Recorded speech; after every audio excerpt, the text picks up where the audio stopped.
we get into this video, I want to apologise for my upload schedule over the past several months, which has been inconsistent to say the least, due to work and life keeping me extra busy recently. But fear not, things have finally calmed down a little, and I'm feeling rejuvenated and more passionate than ever about talking games. And I'm determined to make the best videos I've ever produced in 2026. So I've been trying to line things up to free up some spare time to get videos coming out in a more timely fashion going forward. All that to say, thank you for bearing with me, and I hope to bring you some killer videos very soon. Hopefully, starting right now. So without further ado, let's get into it. Many gamers regard 2023 as a once-in-a-blue-moon, legendary year for the gaming industry. And don't get me wrong, it was. However, I honestly feel like since then, things haven't slowed down a bit. And over the past 3 years, I've been drowning in games I want to play, unable to keep up with this never-ending deluge of releases, and watching my backlog grow ever longer, with 2025 being yet another incredible year full of high-quality experiences. And as I started drawing up my list of games releasing in 2026, it doesn't look like this tsunami of game releases will be drying up anytime soon. But let's not get too far ahead of ourselves, because before we take a look forward at what's to come, we of course need to take a look back on the year that was, 2025, and celebrate all the wonderful games released across the past year. Now, we've got a meaty list of 25 games to get through, so I don't want to waste too much time on the rigmarole, but I'd be remiss to not give shoutouts to a few honourable mentions before we get into the list proper. Firstly, I want to call out a handful of games I played and enjoyed, but for one reason or another, I haven't finished yet due to getting sidetracked. Those 3 games are Blueprints, a phenomenal puzzle game with some of the most unique mechanics I've ever seen, as you plot your route through a manor, building new rooms packed with endless mysteries to solve. If you like puzzle games, you have to play Blueprints. It is the puzzle game of 2025.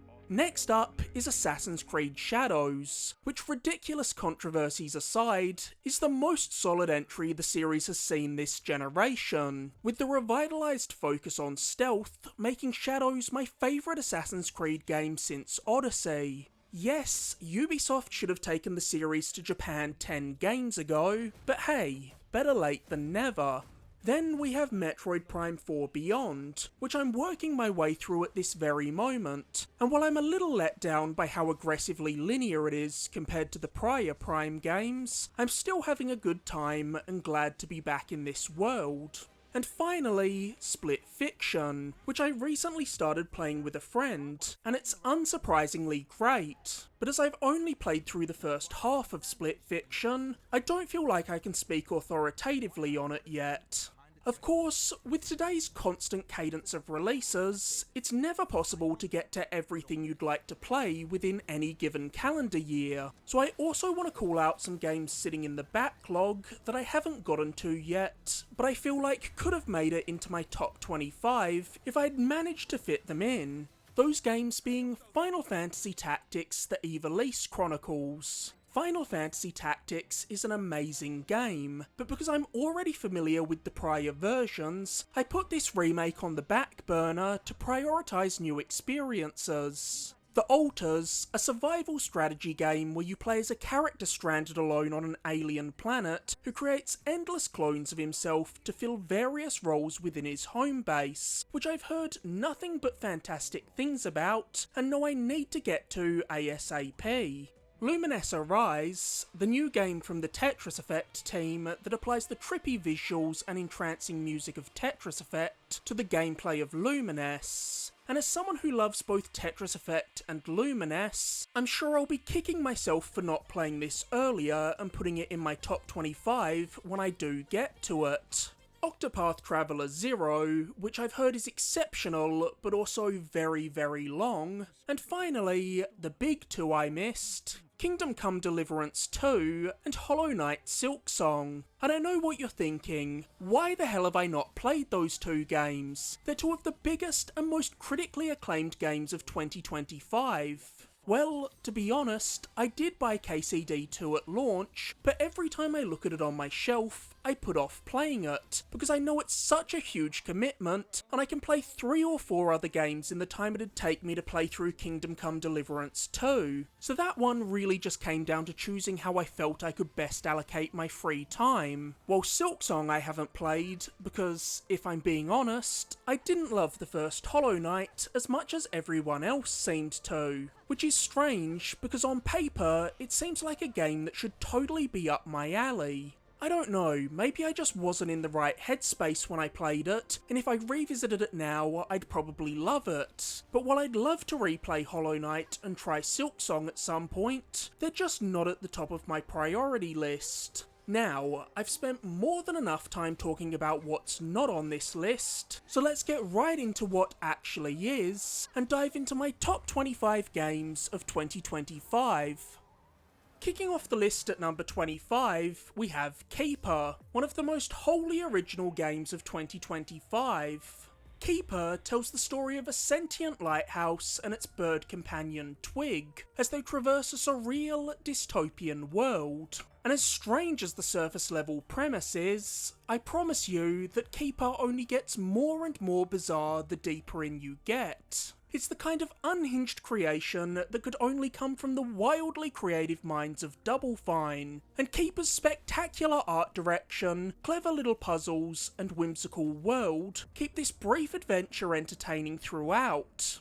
Video games are an iterative medium. Most games are built upon existing ideas, so when a game does something to break the mold and feels genuinely new, that's always worth celebrating. And I can honestly say that I've never experienced another game that looks or plays anything like Keeper. While it might not be for everyone, if you're down for a slower paced, laid back, and deeply strange experience that respects your time, Keeper is more than worthy of a playthrough.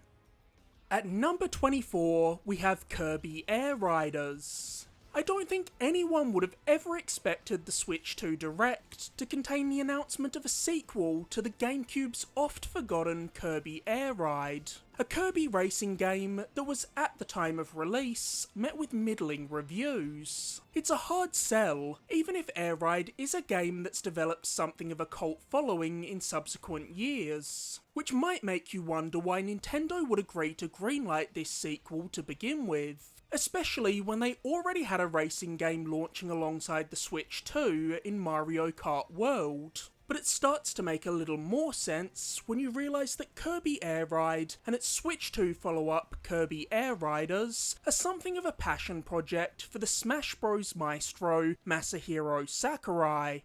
Nintendo seemingly has some sort of unspoken agreement with Sakurai, where Sakurai keeps making Smash games for Nintendo, and in exchange, from time to time, he gets to make a strange one-off passion project like Air Riders or Kid Icarus Uprising. And hey, any game that Sakurai has a hand in tends to be pretty damn good, so it's certainly not a bad deal for Nintendo. Like its predecessor, Kirby Air Riders is about as non-traditional a racer as you can imagine, forcing you to retrain your brain and unlearn everything you know about kart racers. As in Air Riders, your character automatically moves forward at all times. All you need to do is steer them from side to side, hold a boost button to drift around corners, and attack your opponents with copy abilities to open up opportunities to overtake them, with the entire game being controlled with only 2 buttons and a thumbstick, which is at least more than the 1 button you used in the GameCube game. Despite being a lover of the GameCube, I never actually played the original Kirby Air Ride, and at first glance, I was worried that Air Riders might be a little too mechanically simple for my liking. But while on the surface Kirby Air Riders looks and sounds incredibly simplistic, it houses a surprising degree of depth. And while it's easy for anyone to pick up and wrap their head around Air Riders, it's a surprisingly hard game to master.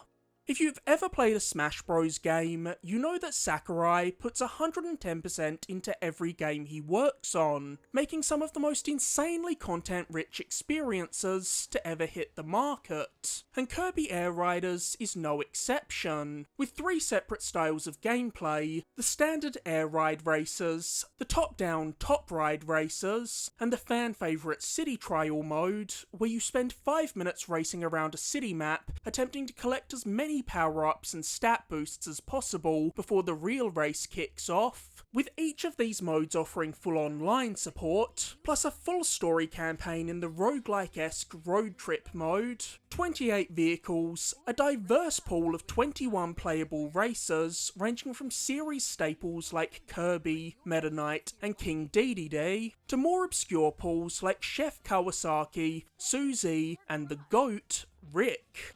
There's also endless skins to unlock, plus a full board of 150 challenges to tick off in each mode, for a total of 750 in-game achievements to earn. It's clear that Sakurai understands the importance of those little dopamine hits of unlocking new things in a game to a degree that almost no other developer does, so Kirby Air Riders can keep you busy for a very long time. Coming in at number 23, we have the latest game from Beat 'em Up Masters Tribute Games, Marvel Cosmic Invasion. A few years back, Tribute's prior game, the excellent Teenage Mutant Ninja Turtles Shredder's Revenge, made it into the top 10 of my top 25 games of 2022 list, and in the years since, my adoration for that game has only grown. At this point, I think I can comfortably say that Shredder's Revenge is my all-time favourite beat 'em up. This, combined with the fact that I'm a massive comic book dork, meant that I went into their follow-up game, Marvel Cosmic Invasion, with sky-high expectations. And while Cosmic Invasion doesn't quite hit the same heights of Shredder's Revenge, it's still a great brawler in its own right, offering some of the finest pixel art you'll find in a modern game, and a soundtrack that absolutely shreds. Cosmic Invasion is a massive celebration of the world of Marvel, with this galaxy-spanning adventure beautifully showcasing every corner of the Marvel universe, as you fight your way through gorgeous pixel art recreations of New York City, Asgard, Genosha, the Savage Land, Wakanda, and more. Cosmic Invasion also boasts one of the biggest rosters you'll ever find in a beat 'em up, with 15 playable heroes, each with distinct movesets that showcase their unique abilities, with this roster consisting of a blend of staple characters like Captain America, Spider-Man, and Iron Man, and some more out-of-left-field picks like Beta Ray Bill and Cosmic Ghost Rider, many of whom are voiced by actors who are reprising these roles from prior animated series and games, including the spectacular Spider-Man's Josh Keaton and X-Men's Alison Seeley-Smith and Cal Dodd, once more playing the roles of Spider-Man, Storm, and Wolverine respectively, which lends Cosmic Invasion an even greater sense of authenticity to its place within the Marvel Universe. At number 22, we have one of 2025's most serene and tranquil experiences, Sword of the Sea. Part Journey, part Tony Hawk, Sword of the Sea is one of the strangest games of 2025. In it, you control a robed figure called the Wraith, traversing a sprawling desert atop a hovering sword, slowly restoring life and beauty to this barren wasteland.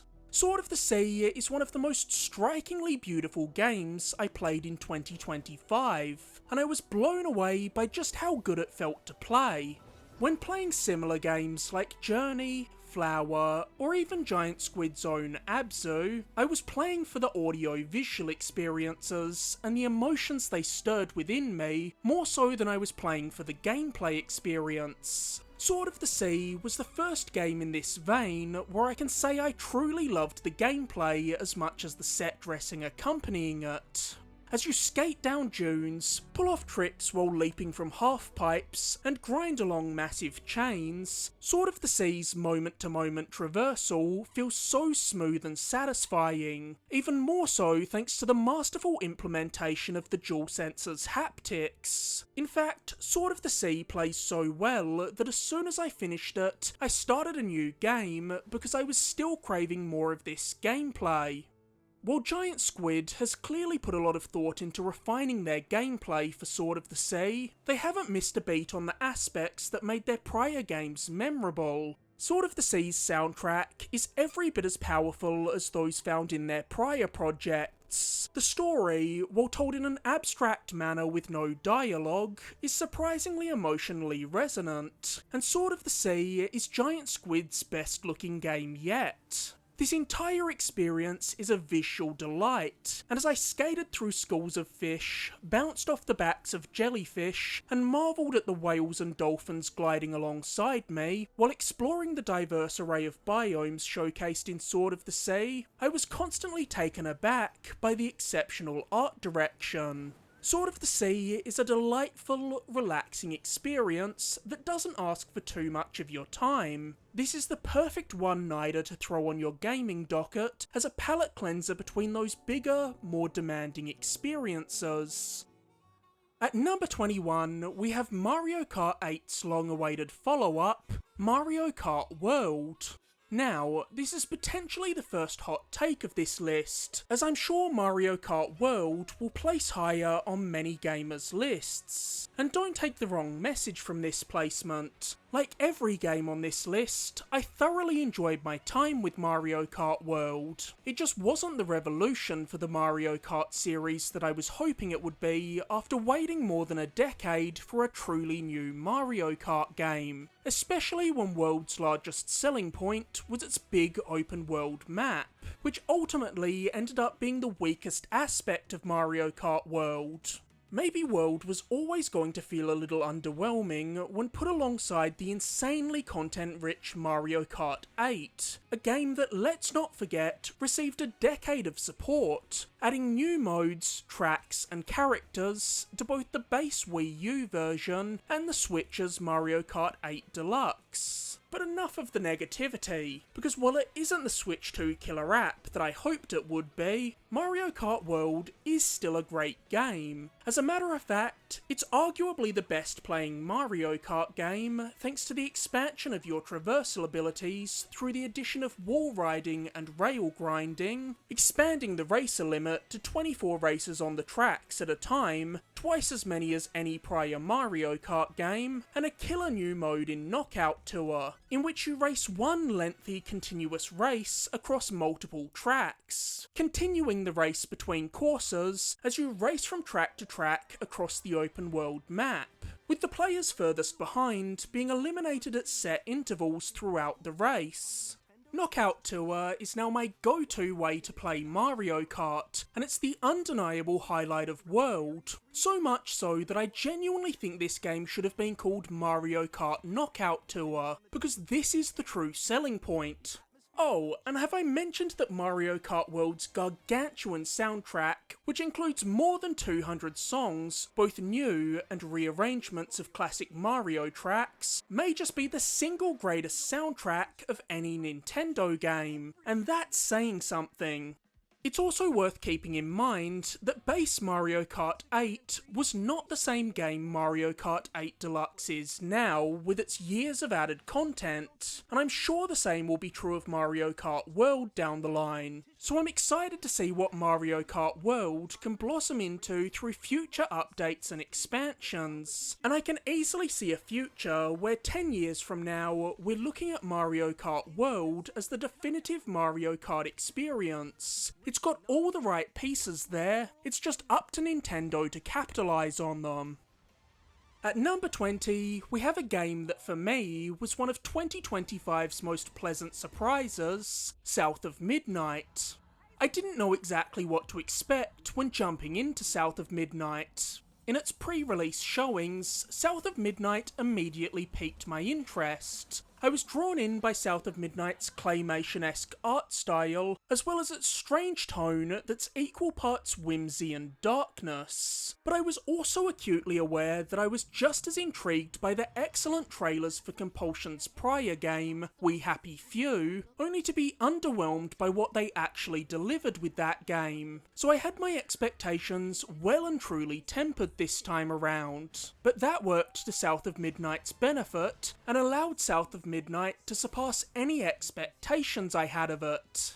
South of Midnight's rich world explores the American Deep South's mythos and uses the cryptids, or haints, of this area's legends to explore some truly harrowing subject matter. As you dive into the past trauma and sorrows of these creatures, seeing how their negative emotions festering for decades turned these beings into the monsters they are now, requiring our Weaver protagonist Hazel to swoop in and quite literally bottle the negative emotions of these beings to give them the peace of mind they've long sought, with South of Midnight being unafraid to explore some extremely confronting topics, touching on everything from child abuse to generational trauma to slavery, but tackling these themes through this bizarre, twisted fairy tale lens that lures you in with its whimsical tone before blindsiding you with South of Midnight's true darkness, which gives South of Midnight some tonal parallels to a Tim Burton flick. But the greatest strength of South of Midnight is its extraordinary soundtrack, blending jazz, folk, and blues music. All genres I don't normally listen to in my day-to-day life, but thoroughly enjoyed listening to within the context of this game. South of Midnight's soundtrack doesn't just complement the story, it enriches it in deep, meaningful ways, as the songs themselves are used as a storytelling device, with the lyrics of the songs expanding on South of Midnight's world and the stories of the beings that inhabit it. South of Midnight is up there with Hi-Fi Rush as one of the most original and bold games Xbox has published in years, and it's Compulsion's best game by a mile, leaving me far more optimistic about Compulsion's future than I ever was before, and eagerly anticipating their next project, whatever form it takes. Coming in at number 19, we have the latest entry in what is very much my comfort food series, Borderlands 4. I've loved the Borderlands series since day one. Borderlands hit at the perfect time for me, and I have endless amounts of nostalgia tied to it, as I remember spending countless late nights playing Borderlands 1 and 2 with my best friend in high school, and we've played each new entry in the series since. Though as time's gone on, I've felt like Borderlands has failed to recapture the magic of those original games, especially Borderlands 2, which I'd still say is the peak of the franchise. And while I've played and mostly enjoyed my time with subsequent games, the pre-sequel, Borderlands 3 and Tiny Tina's Wonderlands, the series' shortcomings did become more and more glaring over time. The biggest of which to me was the writing in those games. I remember playing through Borderlands 3 and constantly questioning, is the writing that much worse in this game than Borderlands 2? Or have I just outgrown this humour over time? But as that seemingly turned out to be a pretty common consensus amongst those who played Borderlands 3, and after revisiting some of Borderlands 2 for myself, I think it's safe to say the former was the answer, and that Gearbox just went far too overboard with the zany humour in Borderlands 3, really leaning into this cringeworthy, memey internet humour, which pushed the comedy into an annoying territory. God, I will never get over those abysmal streamer villains. But it's clear Gearbox got that message loud and clear, with the developers stating early on in the marketing cycle of Borderlands 4 that they would be scaling back the humour in the game, allowing for more opportunities for diegetic humour to occur through the actions of yourself and your friends, rather than cramming a million one-liners down your throat at every second, hoping that one occasionally lands. And now, having played Borderlands 4, I've gotta say it was a great call, because Borderlands 4 is a massive course correction that's put the series firmly back on the right track. Borderlands 4 feels like a true fresh start. jumping 6 years on from the events of Borderlands 3, introducing a new slate of Vault Hunters, and finally taking us off Pandora to a brand new planet, Kairos, which became accessible after the climax of Borderlands 3, allowing us to be introduced to new characters, locations, and enemies that are unlike anything you'd find in the prior 3 games, and making Borderlands 4 a clean jumping on point for newcomers and lapsed players. But it's not just the writing and the world that's gotten an overhaul this time around. Borderlands 4 also refreshes key aspects of the gameplay to make the moment-to-moment experience more engaging. Gearbox has put a major focus on expanding your traversal abilities through the addition of a grappling hook, a booster pack, a double jump, and a dash. You can customize your Vault Hunter's skills in more granular, meaningful ways, and gunplay feels better than ever. Borderlands 4 also introduces the series' first true open-world map, replacing the zone-based world design of the prior Borderlands games, making for a more seamless flow of gameplay. So if Borderlands 4 does so much right, why didn't it make it a little higher up my list? Simply because it felt rushed out the door. Presumably to bolster 2K's Q3 financial report, and in the post-launch weeks, I encountered a lot of problems with Borderlands 4, ranging from pop-in, weird shimmering and artifacting in the visuals, to a terrible memory leak problem, which caused the performance of Borderlands 4 to get worse and worse the longer you played. And while these issues have been resolved now, they certainly put a bit of a damper on the first 20 hours I spent with a game I was very much looking forward to. It's crystal clear that something is deeply wrong with Unreal Engine 5, and developers are struggling to optimise games made in it, because nearly every single UE5 game I've played has had some kind of performance issues. In many ways, it feels like Gearbox has taken everything they've learnt over the past 15 years of developing these games, and used this knowledge to build the definitive Borderlands game. So it's just a shame that its launch was overshadowed by these massive technical issues, and a certain someone from Gearbox trying to downplay them and sweep them under the rug.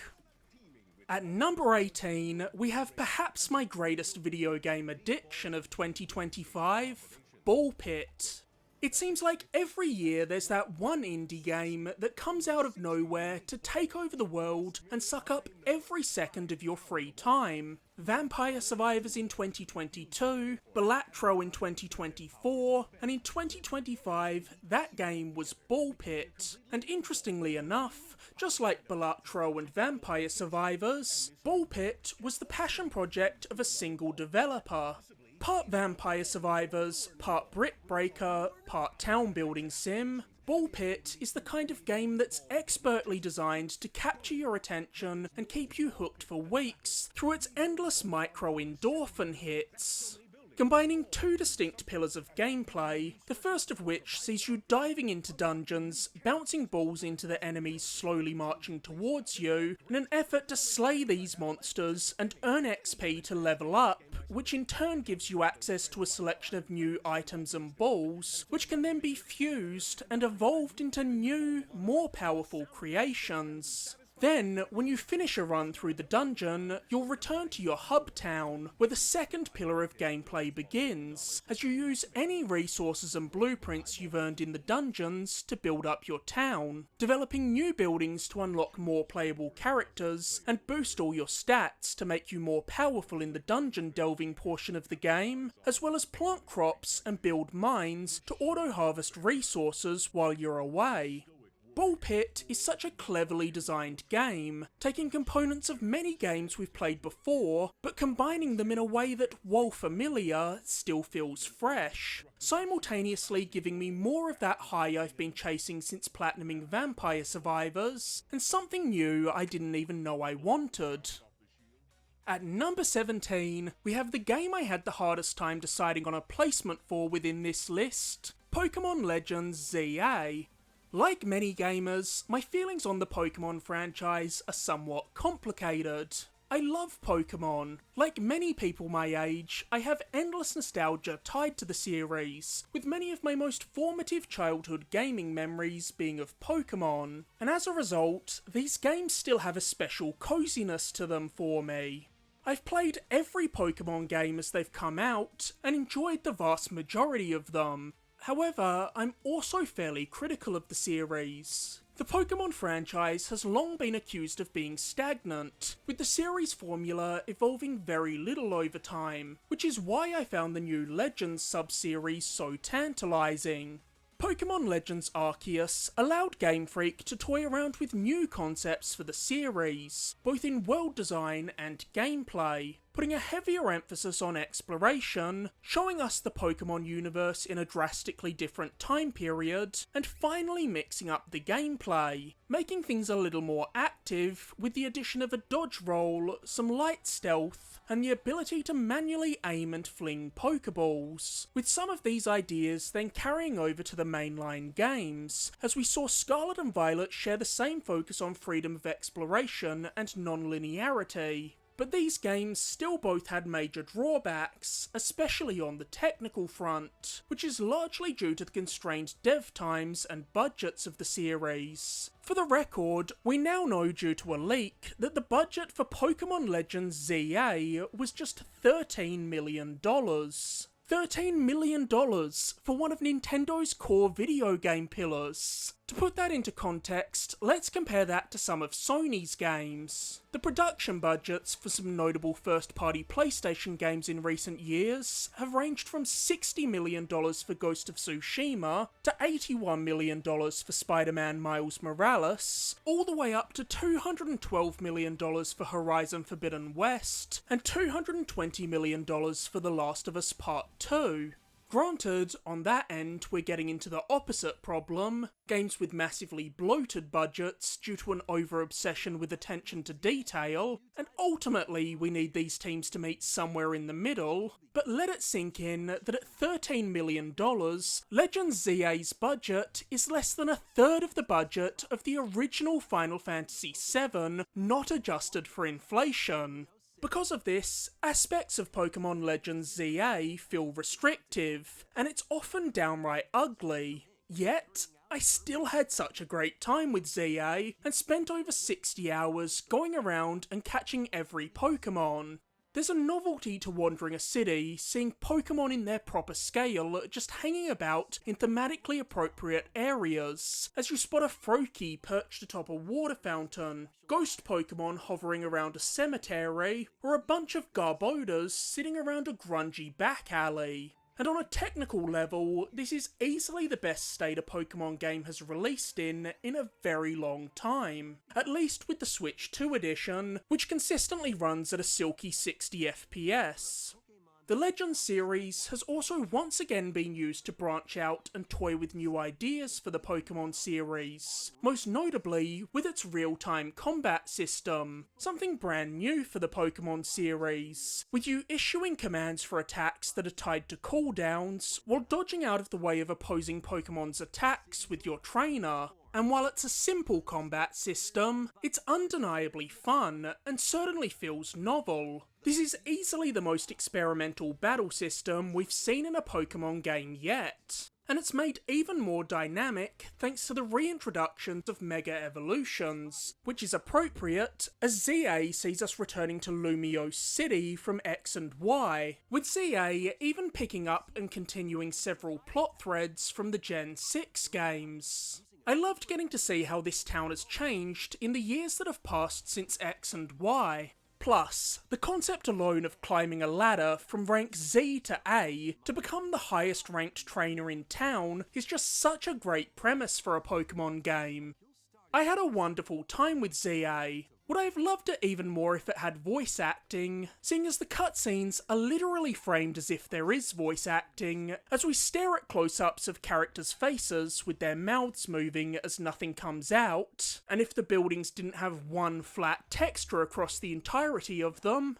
Sure would, but let's be honest, we as Pokemon fans have no self-control and are still buying these games. So what real incentive do Nintendo and the Pokemon Company have to change what they don't consider broken when there's no financial imperative to do so? As I said before, Legend ZA was probably the hardest game to place on this list, because it's a game with some glaring flaws, but I loved my time with it despite them. At number 16, we have what was without question one of the most anticipated indie releases of 2025, Hades 2. I know what you might be thinking. Really? Only number 16? As I know Hades 2 cracked many a top 10 list. But don't take the placement in the upper half of this list as a slight on Hades 2 in any way whatsoever. Hades 2 is an immaculate video game, but it did lack the element of surprise, because despite switching up our protagonist, with Zagreus taking a back seat as his sister Melanoe and her quest to defeat the Titan of Time Kronos takes centre stage this time around, Hades 2 is ultimately more Hades. But that's by no means a bad thing. Hades is a phenomenal game that I put scores and scores of hours into. So as expected, I had a similarly fantastic time with Hades 2. This is still one of the most addictive and deeply polished roguelike gameplay loops you'll ever experience, and it's paired with some truly spectacular art direction, complete with some of the best character design around, and another sublime soundtrack from the supremely talented Darren Korb, who's provided the exceptional soundtracks for every one of Supergiant's games. But while anyone who's played Hades will immediately feel right at home with Hades 2, that's not to say that Supergiant didn't have a handful of interesting new tricks up their sleeve, with Hades 2 introducing new magic, boons and weapons, all of which are masterfully balanced to make practically any build viable, along with a new setup of not only diving down to the underworld, but also up to the surface world, giving you two separate and distinct routes to explore, something pretty atypical for a roguelite. Hades 2 is a more expansive, deeper, and better balanced experience than its predecessor all around. While I was initially skeptical about the prospect of a Hades sequel, let's not forget, Supergiant had never made a sequel until now. They've always been a studio that's made a game, then moved on to the next new idea, jumping from Bastion to Transistor to Pyre and finally Hades, where they clearly struck gold and decided there was room to do more with this universe. And I'm glad they did, because Hades 2 is a game that's going to sit on my Switch 2 forever, as something to dive into for a quick run whenever I'm between games. With that being said, I do hope that Supermassive move on now and don't triple dip for Hades 3. Hopefully they're cooking up something brand new, unlike anything we've seen before as we speak. At number 15, we have the game that finally allowed me to correct one of my greatest video game blind spots, Trails in the Sky First Chapter. As a lover of JRPGs, I've dabbled in nearly every big JRPG franchise. Persona, Final Fantasy, Dragon Quest, Tales, Ys, you name it, chances are I've played at least a couple of games in any noteworthy JRPG series. But for years, there's been one big outlier, the Trails series. For more than a decade, I've heard JRPG nerds celebrate this series and known I needed to jump in, especially as I'm aware that several later Trails games draw comparisons to the Persona games, which are my favourite JRPGs. But the timing for me to jump into this series just never felt quite right. And as the years went by, the list of Trails games to get through grew and grew. So when a full-scale remake of the first Trails game, Trails in the Sky, was announced a couple of years ago, I knew I'd finally have my perfect gateway into the series. So naturally, I was there day one, excited to see what I've been missing out on.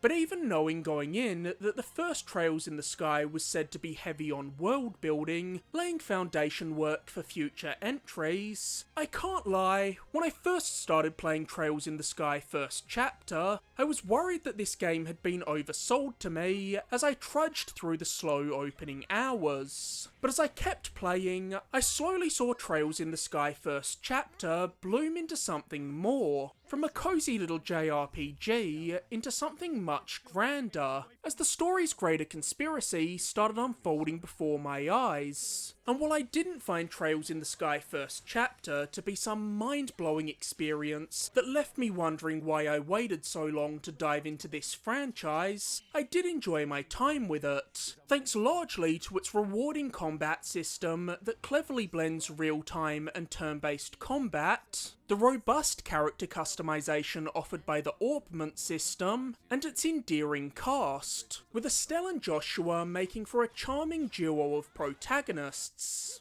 Ultimately, first chapter did exactly what I wanted it to do. It got my foot firmly in the door with the Trails series, and its nail-biting cliffhanger conclusion sold me on continuing the journey of these characters, leaving me jonesing to see where the story takes them in Chapter 2, especially as I've heard that this story only gets better from here on. Next up, we have a game I had been dying to see come to fruition for over a decade, Ninja Gaiden 4. Look, I won't go into my spiel about the Ninja Gaiden series and my adoration of it, as this is something I've ranted about on more than one occasion in the past, but just know, Ninja Gaiden has long been one of my favourite series in gaming, as Ninja Gaiden Black and Ninja Gaiden 2 were instrumental in the development of my love of character action games, one of my favourite genres to this day. The Ninja Gaiden series had spent way too long on ice, with Koei Tecmo leaving the series stagnant for more than a decade. So I, like many Ninja Gaiden fans, was overjoyed when it was confirmed that we were finally getting Ninja Gaiden 4 at the 2025 Xbox Developer Direct. But I was also a bit gun-shy about Ninja Gaiden 4. The 3D Ninja Gaiden series was left in a bit of an awkward place, with the underwhelming Ninja Gaiden 3, which granted was made substantially better with its revised version, Ninja Gaiden 3 Razor's Edge, and the final Ninja Gaiden game we'd gotten until 2025, 2014's abysmal spin-off Yaiba Ninja Gaiden Z. Woof.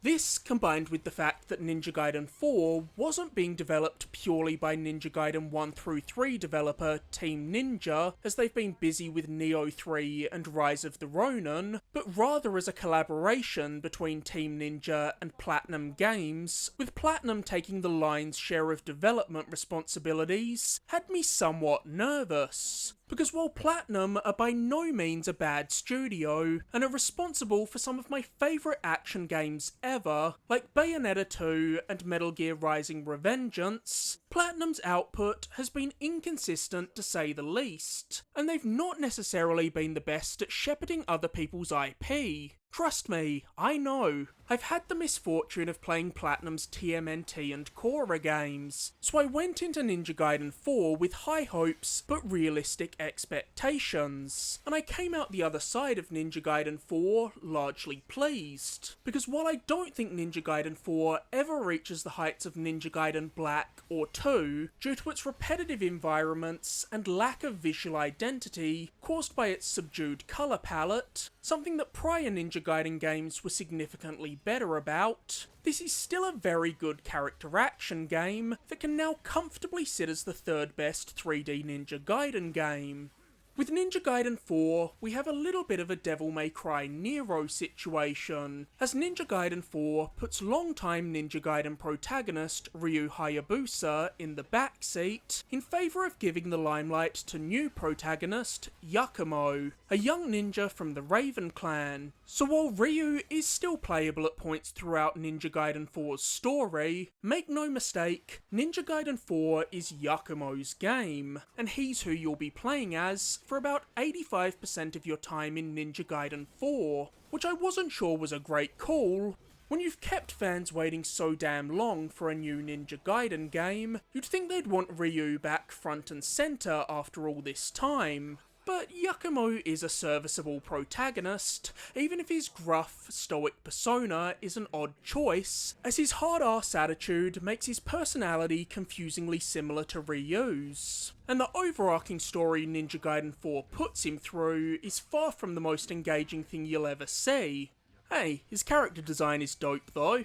However, as much as I love Team Ninja's Ninja Gaiden games, storytelling was never their strong suit either, and it's definitely not the reason I come to a Ninja Gaiden game. The reason I come to the Ninja Gaiden games over and over again is for the fast, gory, and challenging combat. And fortunately, the combat mechanics are what Platinum absolutely nailed in Ninja Gaiden 4, with Yakumo playing wonderfully and wielding the most varied and distinct lineup of weapons to grace a Ninja Gaiden game yet. With Yakumo's unique blood art abilities, allowing him to infuse his weapons with blood to transform them into new states, letting Yakumo shred enemies to ribbons with dual katanas, plough through them with a giant drill-like lance, and crush them under the weight of a massive hammer before eviscerating them with grisly obliteration techniques. And when you get into the rhythm of the lightning-fast combat, and you're switching between weapon forms and slaying enemies while maintaining a 250 plus hit combo, darting through environments while leaving nothing but a trail of viscera in your wake, you feel like an absolute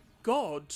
Platinum understands that this feeling is what makes a Ninja Gaiden game great, and they waste no time getting you into the action, throwing you into your first fight the second you press start on a new game, and never letting up on the intensity throughout, providing some of the most tense, frenetic, and hyper-violent showdowns we've seen in a Ninja Gaiden game yet.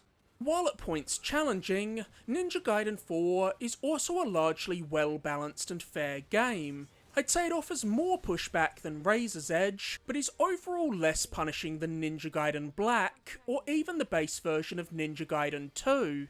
Ninja Gaiden 4 also easily has the best moment-to-moment traversal of any Ninja Gaiden game, with the wall running and jumping feeling as good as ever, and the additions of rail grinding, a glider, and a grappling hook, making the platforming segments more robust and exciting than ever before. I mean, what game isn't made better with the addition of a grappling hook?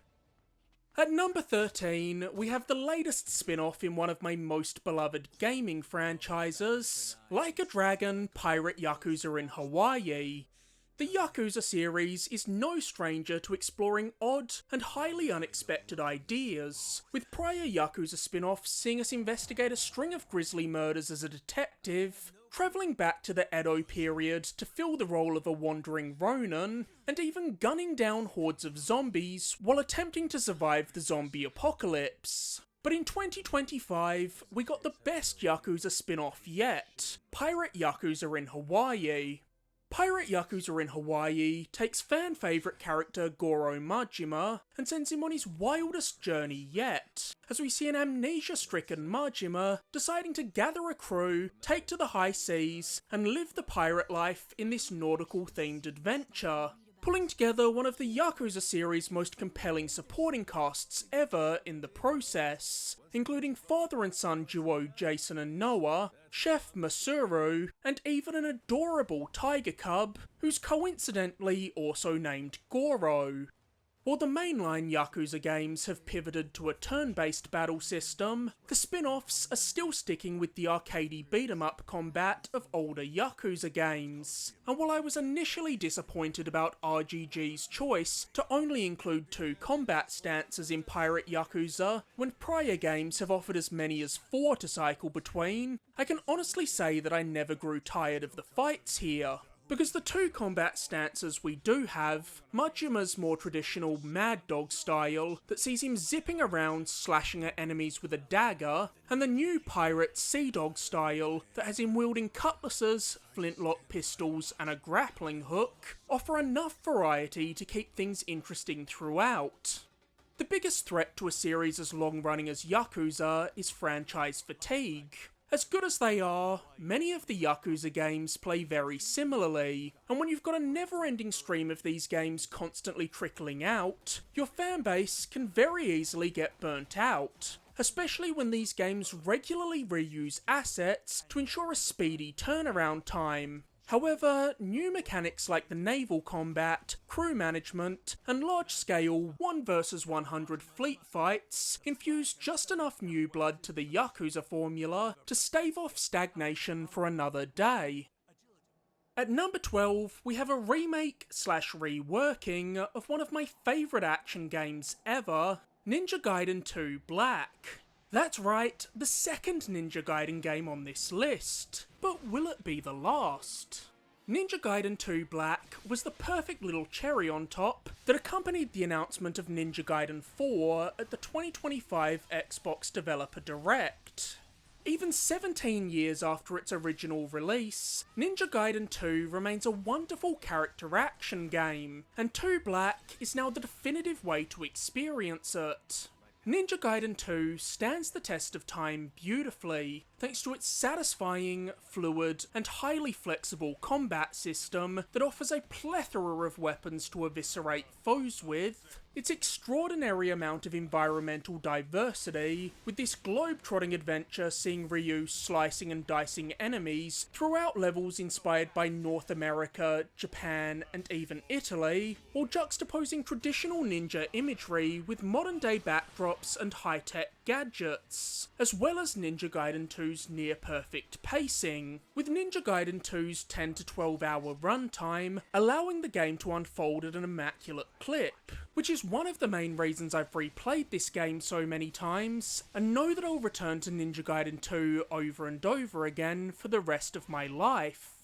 We've had so many versions of Ninja Gaiden 2 at this point, but nearly every entry past the original release has been compromised in some major way, with PS3's Sigma version offering additional content, but scaling back the difficulty and massively toning down the gore, and the Vita version, Sigma 2 Plus, reintroducing dismemberment, but also bringing with it some major performance issues. Ninja Gaiden 2 Black is the closest we've ever got to a perfect melding of the base version of Ninja Gaiden 2 and Sigma 2 that Ninja Gaiden fans like myself have long dreamt of, offering much of the additional content and the multiple playable characters of the Sigma version, as it's literally been built atop the skeleton of Sigma 2, while reinstating the gallons of blood and viscera, and adding more enemies into combat encounters to bring back some of the challenge, even if Black 2 is still substantially easier than the original release of Ninja Gaiden 2.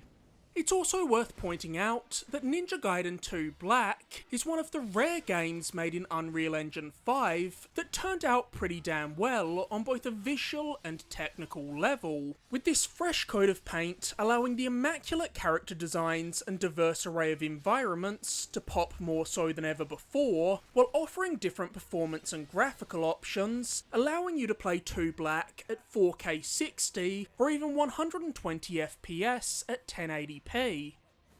It's a double dose of back-to-back ninja action, because at number 11 we have the utterly gorgeous Shinobi Art of Vengeance.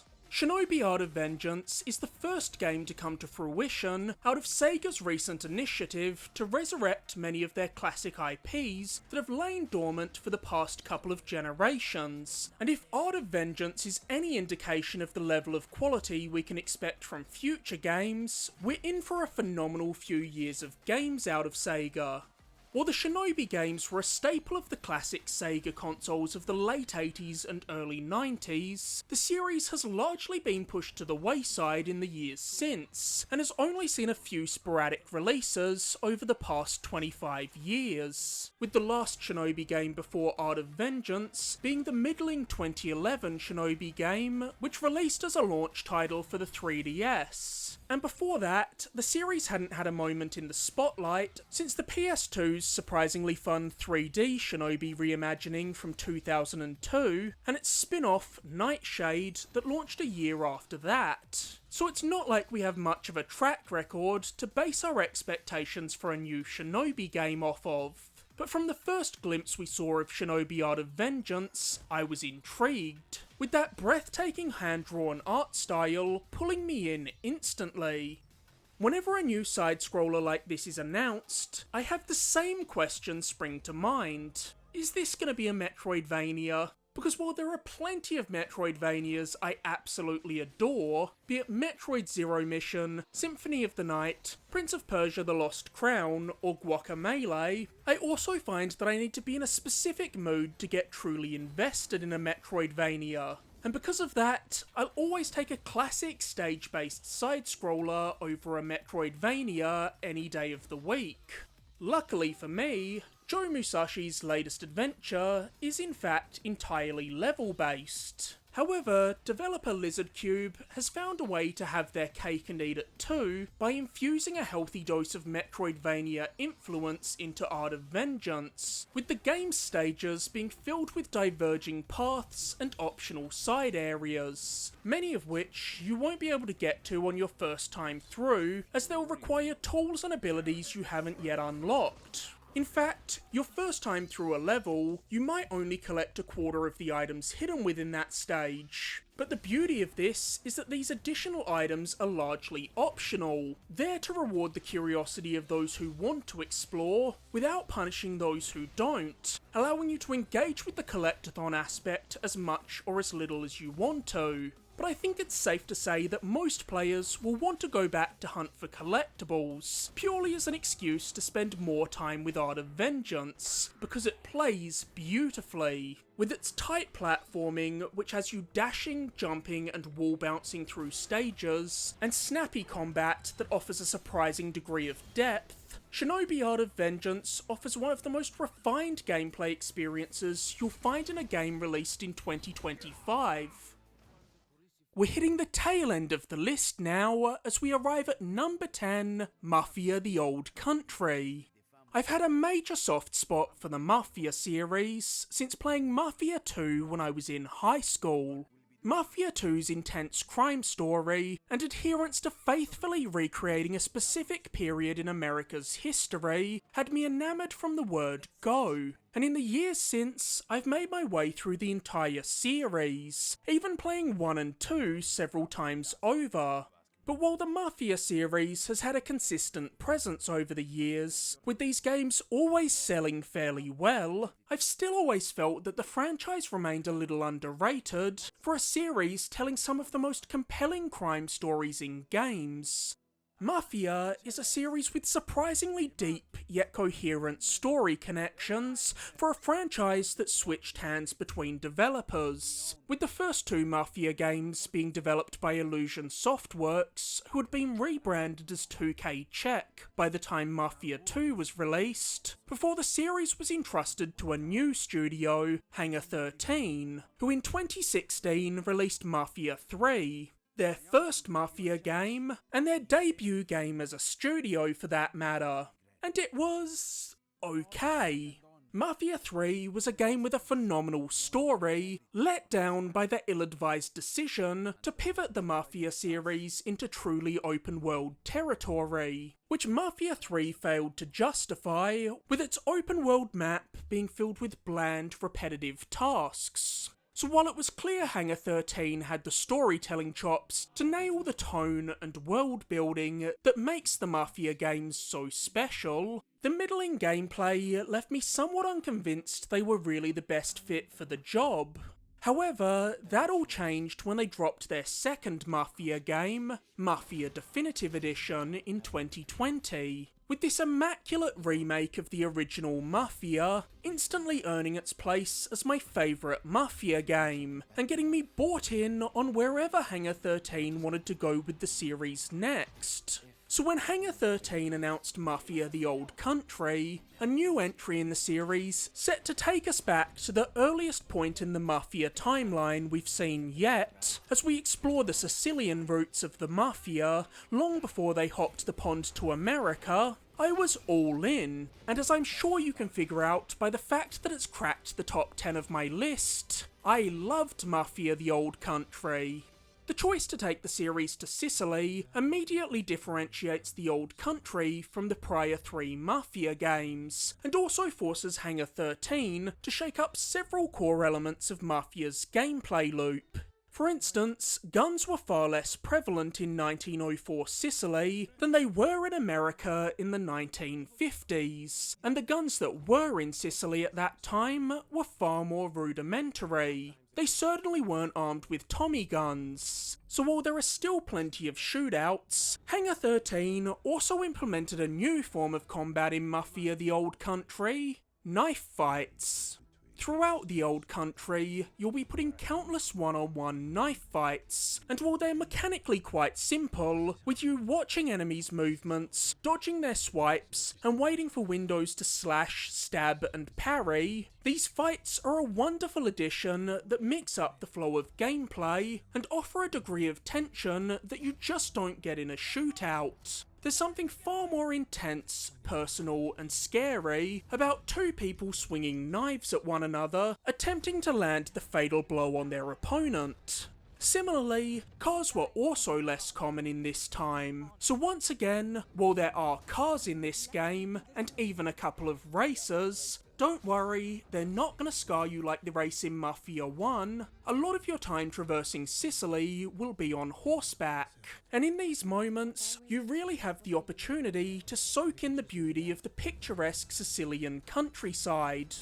The Old Country also sprinkles in some surprisingly epic action set pieces throughout its story, which are far more grandiose and spectacular than anything you'd see in the prior Mafia games, as you engage in horseback shootouts and chase down a shooter through the cobblestone-lined streets of Sicily. These sequences actually have a surprisingly strong Uncharted flavour to them, though obviously not with the same degree of production value and polish that you'd find in a Naughty Dog game. But as a lover of Uncharted, who hasn't had a new game in that franchise to play for almost a decade, I'm always thrilled when a game can capture even a hint of the feeling Uncharted's set pieces gave me the first time I experienced them. The Old Country makes the calculated decision to take the series back to its more linear roots, removing the open world fodder that bogged down Mafia 3, which was absolutely the right choice. If you're not certain your studio is truly invested and equipped with the right skill set to make an open world game, just don't, because it'll end up feeling like a chore to navigate. All these changes, additions, and refinements to gameplay make Mafia the Old Country a substantially better gameplay experience than Mafia 3. But while it is fun to play, Mafia is the rare franchise where gameplay isn't the biggest draw for me. The setting, story, and characters are, and Mafia the Old Country may well offer the most compelling narrative and cast of any Mafia game.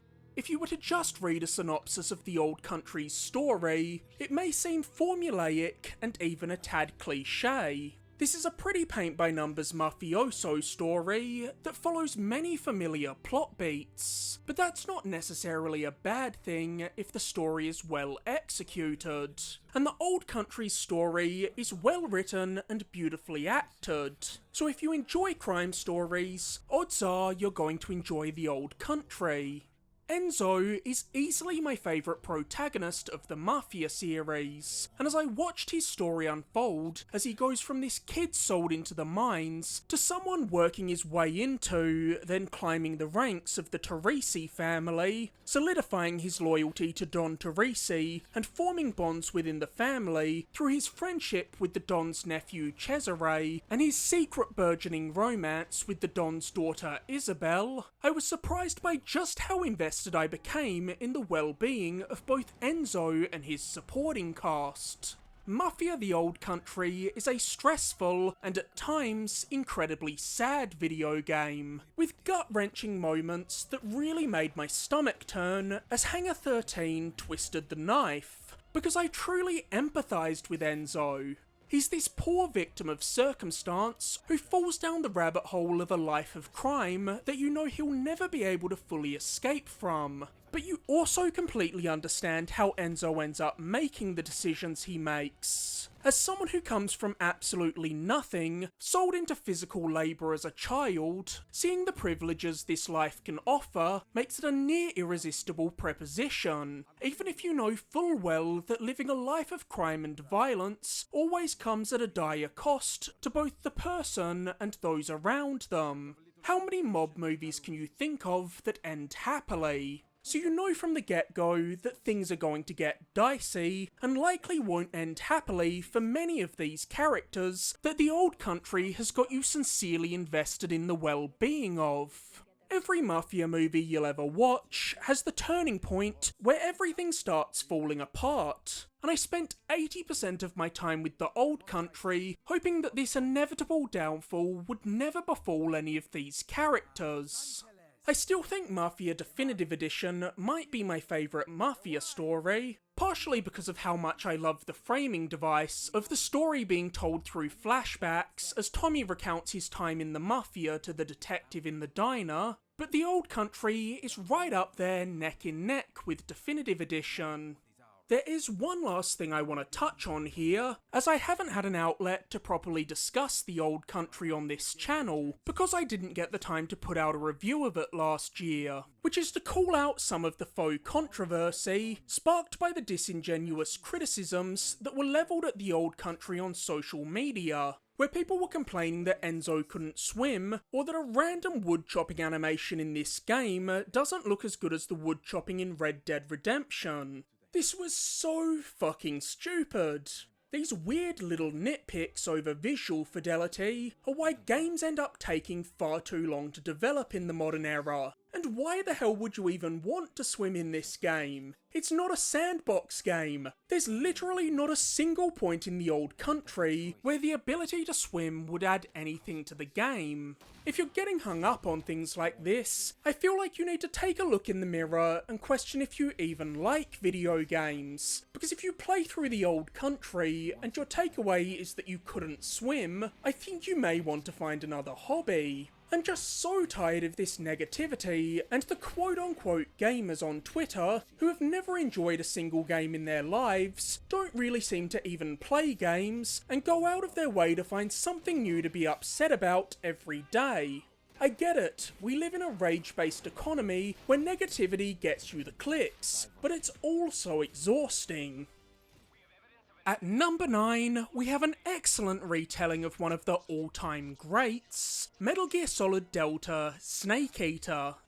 I think most gamers would agree that Metal Gear Solid 3 is one of the definitive must-plays of the PS2 library, so gamers have long considered the possibility of a remake to be an easy slam dunk for Konami, but in reality, it's a little more complicated than that. Ever since the dramatic falling out between Konami and Metal Gear Solid auteur Hideo Kojima following the release of The Phantom Pain in 2015, Konami has been stuck in an endless PR nightmare, as their seeming mistreatment of Kojima, someone many of us look at as one of the games industry's greatest visionaries, left Konami's public image in the dirt, with many gamers holding an overwhelmingly negative view of Konami for at least the past decade. And for good reason. Even beyond the Kojima fiasco, Konami has for years mishandled some of the most beloved and historically important franchises in gaming, giving us massive blunders like Metal Gear Survive, showing that without Kojima's guidance, they clearly didn't know what gamers actually wanted out of a Metal Gear game, as well as pushing abysmal entries in the Castlevania, Contra, and Silent Hill series out the door, with no regard for the harm it can do to the legacies of these franchises, before shelving many of these series for over a decade, as Konami were more concerned with making pachinko machines and running wellness centres than investing in video games. But Konami has slowly started to turn their public perception back around over the past few years. First by working on ports that got classic entries in franchises like Castlevania and Contra off of the old hardware they were trapped on and accessible on current consoles, before fully taking the plunge back into game development, both with new games like Silent Hill F and the recently announced Castlevania Belmont's Curse, and through remakes of some of their most beloved classic titles, first with Silent Hill 2, and now with Metal Gear Solid 3. Oh, and if you're someone who's never played Metal Gear and are wondering why the hell they'd remake 3 first, it's because 3 is a prequel to the rest of the series, and is actually the chronological start of the Metal Gear timeline. So while it's the fan favourite, it's also a perfectly fine jumping on point for newcomers as well. So if you're wondering how to get into Metal Gear, Delta is your answer. Konami was facing a lot of pressure and scrutiny with Metal Gear Solid Delta. With the existing animosity towards Konami, if Delta could be in any way looked at as a disappointment or butchering of Kojima's original vision for Snake Eater, Konami would never live it down. Hell, I would have never let them live it down, as Metal Gear Solid is one of my favourite series, and 3 is arguably the franchise's peak. Thankfully, Konami mostly nailed it with this remake, playing it as safe as conceivably possible, making a one-to-one remake of Snake Eater. Same level layouts, same tools to wield in gameplay. Konami even went as far as to reuse the original voice recordings from the PS2 game, so as not to alter the storytelling in any way whatsoever, only redoing the visuals and refining the gameplay, which, let's be real, was needed, because as much as I love Metal Gear Solid 3, it's still a PS2 game, and when you go back and play that original version now, it does feel dated and even a little stiff. But taking the safe route of making this a 100% faithful retelling of Snake Eater is the right call. Front to back, Snake Eater is probably the best story Kojima has ever written, standing the test of time to this day. The basic pitch of playing a soldier who's sent to kill his mentor, the person he trusted more than anyone in the world, because she's betrayed her country and defected to an enemy force for reasons unknown, is such a compelling hook. And the roster of villains that make up Snake Eater's Cobra unit are unbelievable, second only to the original Metal Gear Solid in my eyes. The end, the pain, the fury, Snake Eater is filled with some of the most memorable antagonists and boss fights in gaming, so any changes would have only been met with a negative response.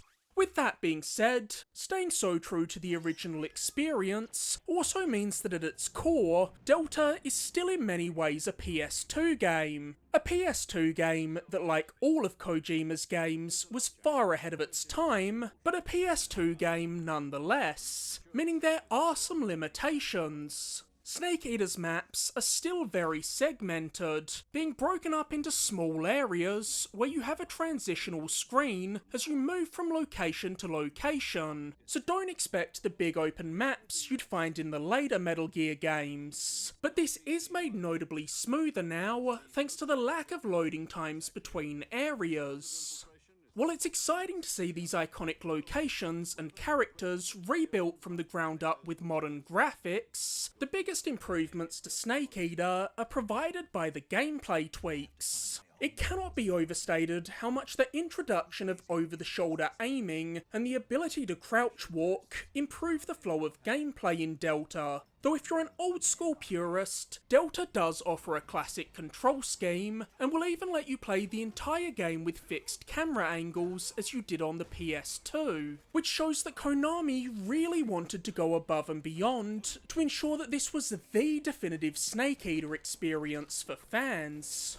Delta's only real drawback is the handful of technical issues that plagued the experience at launch, because yes, Delta is in fact another Unreal Engine 5 release, and while it's far from the shakiest UE5 game, and doesn't feel like it's held together with duct tape like certain other UE5 developed experiences, I did experience some noticeable frame rate issues, with choppiness in cutscenes and some major slowdown in the iconic motorcycle set piece. Though while annoying, these technical hiccups certainly weren't enough to ruin my time with MGS Delta.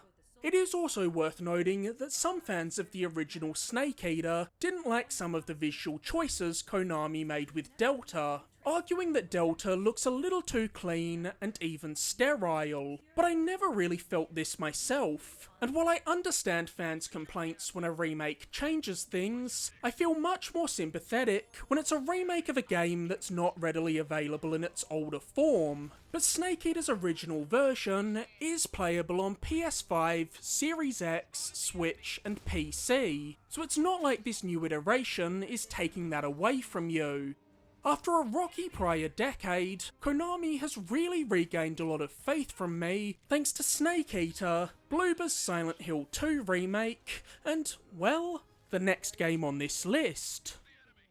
Next up on the list, at number 8, we have what is likely one of the more polarising games on this list, Silent Hill F.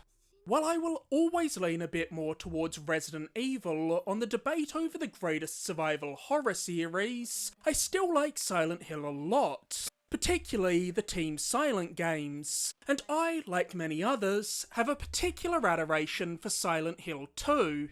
I genuinely think Silent Hill 2 is one of the most haunting and thematically rich video games ever made, with its complex characters and oppressive atmosphere, making Silent Hill 2 a masterclass in how to tell a video game horror story. But like most Konami-owned IP, Silent Hill spent far too much time shelved over the last couple of generations, and when it did finally return, it wasn't exactly the triumphant return we were hoping for, with the series first returning through the abysmal interactive streaming series Silent Hill Ascension in late 2023, and the clumsily assembled free game Silent Hill The Short Message launching in early 2024. Thankfully, we seemed to turn a major corner in late 2024 with the release of Bloober's wonderful Silent Hill 2 remake, which reinvigorated interest in the Silent Hill franchise and massively improved the public perception of Bloober Team as a studio. So knowing now that Konami could successfully shepherd a Silent Hill remake out the door, the question was, could they oversee a truly great new entry in the series? And the answer to that question is going to vary greatly depending on what Silent Hill fan you ask. But if you ask me, the answer would be an enthusiastic yes, because I think Silent Hill F is awesome. I was a little apprehensive of Silent Hill F going in, and there were plenty of justifiable reasons to be skeptical. As we've established, Konami isn't necessarily known for taking the best care of its prestige franchises, and Silent Hill F's developer, Neobards, had never made a game of this scale before, serving largely as a porting and support studio in the past. But Silent Hill F massively surpassed my expectations of it, and I was shocked by just how taken I was with this game, getting invested in its lore and characters to the point of doing multiple playthroughs to see every possible ending and get the platinum. Silent Hill F is not your traditional Silent Hill game, which has made it somewhat contentious with a sect of the fanbase. For starters, like some of the later entries in the series, as well as the upcoming Townfall, Silent Hill F ditches the titular town of Silent Hill, instead telling a story set in 1960s Japan in the fictional Ebisugaoka village. This setting gives Silent Hill F a distinct feeling amongst fellow series entries, as prior Silent Hill games have taken place in America and been more influenced by Western horror, whereas Silent Hill F is 100% inspired by Japanese horror tales, which I loved, because to me, there's something uniquely unsettling and uncanny about Japanese horror and folklore.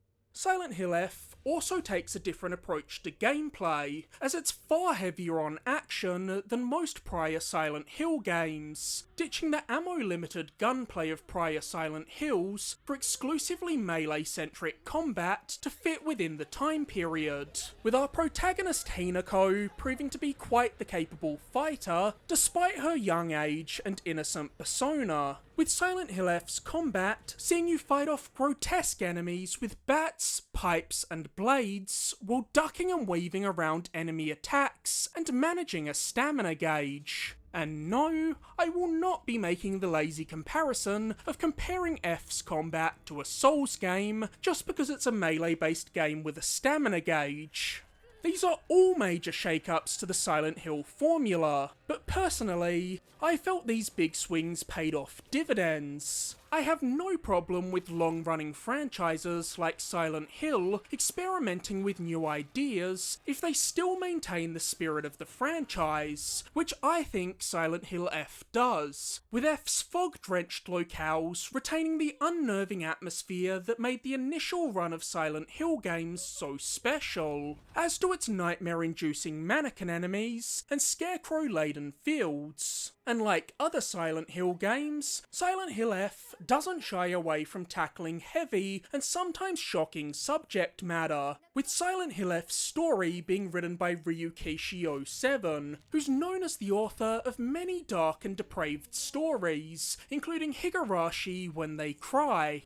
Without spoiling anything, Silent Hill F explores psychosis, drug use, self-mutilation, and familial abuse, while also providing a pretty poignant commentary on the role of women in Japanese society, particularly during the time period in which Silent Hill F takes place. But the thing that ultimately makes Silent Hill F such a special experience is its clever implementation of New Game Plus, with subsequent playthroughs introducing new areas, weapons, and cutscenes that help expand on and even completely recontextualize what you witnessed in your initial playthrough, giving you a much clearer understanding of Silent Hill F's true message and themes. When I finished my initial playthrough of Silent Hill F, I thought it was good, but not exceptional. However, the more I played of Silent Hill F, the deeper my appreciation for it became, and by the time I finished my third playthrough and saw the true ending, I had completely fallen in love with Silent Hill F.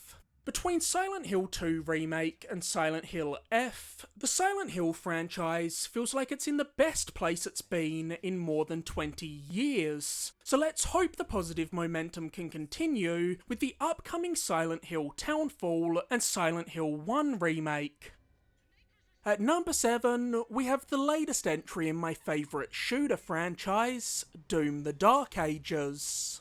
I was in love with Doom 2016 from the second I laid hands on the sticks. The fast, frenetic, and hyper-gory gunplay, the meticulously designed stages, with combat arenas that made every encounter feel dynamic and exciting, and of course, the roaring metal soundtrack from the GOAT, Mick Gordon.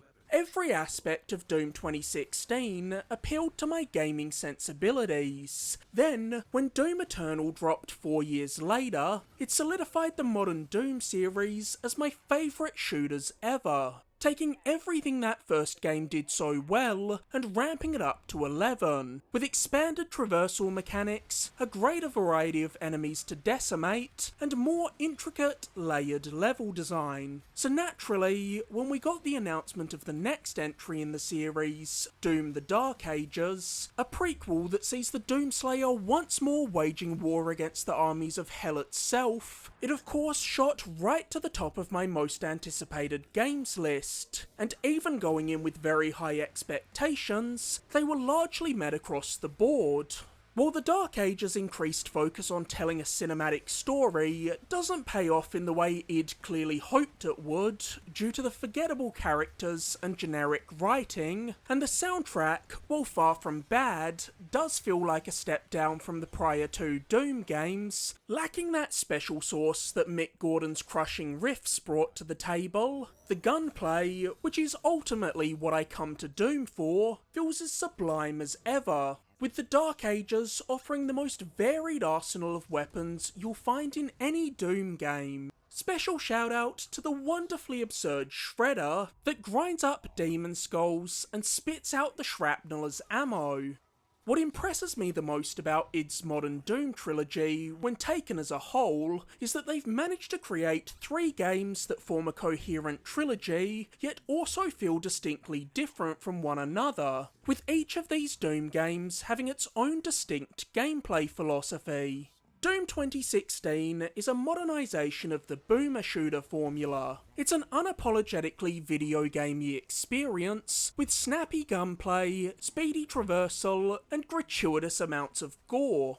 Eternal took these same principles, but infused them with an additional focus on mobility through its platforming segments and stages that were built with verticality in mind, allowing you to grapple, jump, and dash around its combat arenas to get the drop on enemies from every angle, all while cranking the speed of gameplay all the way up.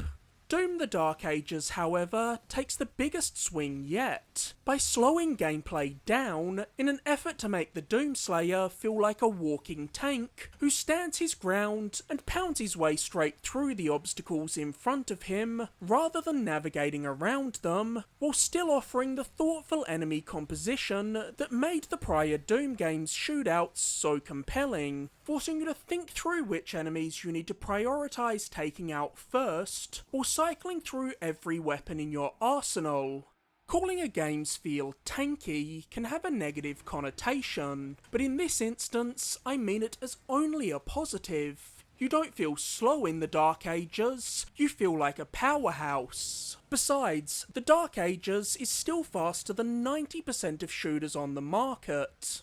As part of this more boots-on-the-ground approach to gameplay, the Doomslayer is equipped with some new gear this time around, most notably his chainsaw-edged shield, which he can use to block and parry incoming attacks, smash through walls and barricades as you charge forward shield first, or thrown like Captain America's shield, bisecting any weaker demons in its path while getting lodged in powerful enemies to keep them immobilised while you unload shots into their weak points. The shield can even be used in tandem with the Doomslayer's other weapons, letting you do things like overheat the shields of enemies with bullets until they start to glow, then tossing your shield at the enemy's overheated shield to create a chain reaction that causes every enemy's shield to explode, instantly killing their wielders. Doom the Dark Ages also introduced two new styles of gameplay to the series, which proved to be a little contentious with fans. The kaiju-esque Atlan mech missions, and the levels that see you flying around huge open stages atop the back of a fire-breathing dragon, chasing down and blasting enemies out of the sky in thrilling dogfights. And while I can see why these new mission types proved divisive, let's be honest, piloting a mech and riding a dragon certainly isn't what comes to mind when you think Doom. But I do enjoy the way that these stages break up the regular flow of gameplay, and both of these level types are only sprinkled in a handful of times throughout the campaign, and they certainly don't overstay their welcome, never keeping you from the impeccable gunplay you come to Doom for too long. At number 6, we've got our third Ninja Gaiden game of this list, Ninja Gaiden Ragebound. And if you're surprised that Ragebound was my favourite Ninja Gaiden game released in 2025, I get it, because trust me, I was too. Don't get me wrong, I knew I was probably going to like Ragebound, but I was not expecting it to completely outshine 2025's 3D Ninja Gaiden games for me. Because while the origins of the Ninja Gaiden series are with the classic 90s NES and arcade side-scrollers, like many others, my love for the Ninja Gaiden series is firmly rooted in Team Ninja's Ninja Gaiden games of the 2000s, which reimagined the franchise in the form of brutally punishing 3D character action games. But there is a whole other pillar of Ninja Gaiden fans, those whose nostalgia and fandom ties back to the original side-scroller trilogy, and those Ninja Gaiden fans have been underserved for far too long, with Ragebound being the first game to take the Ninja Gaiden series back to its pixel art platforming roots in over 30 years. Even as someone who doesn't have much of a touchstone for the original Ninja Gaiden NES trilogy, having only played the first one, I was still in for Ninja Gaiden Ragebound day one. I mean, how could I not be? I love the Ninja Gaiden franchise, and I also love a good side-scroller. even more so when it comes sporting a gorgeous pixel art look. And few modern studios do pixel art as well as Ragebound's developer, The Game Kitchen, who previously made 2 other beautiful, tightly designed and hyper-violent side-scrollers with the duology of Blasphemous games. And the Game Kitchen has taken every lesson they've learnt from the development of the Blasphemous games and put them into practice in Ninja Gaiden Ragebound. And as a result, Ragebound is one of the most exceptional side-scrollers of this decade, boasting immaculate controls, a perfectly balanced difficulty curve that offers enough pushback to let you feel like you're overcoming a challenge without ever feeling unfair and unbalanced like Ragebound's NES counterparts could.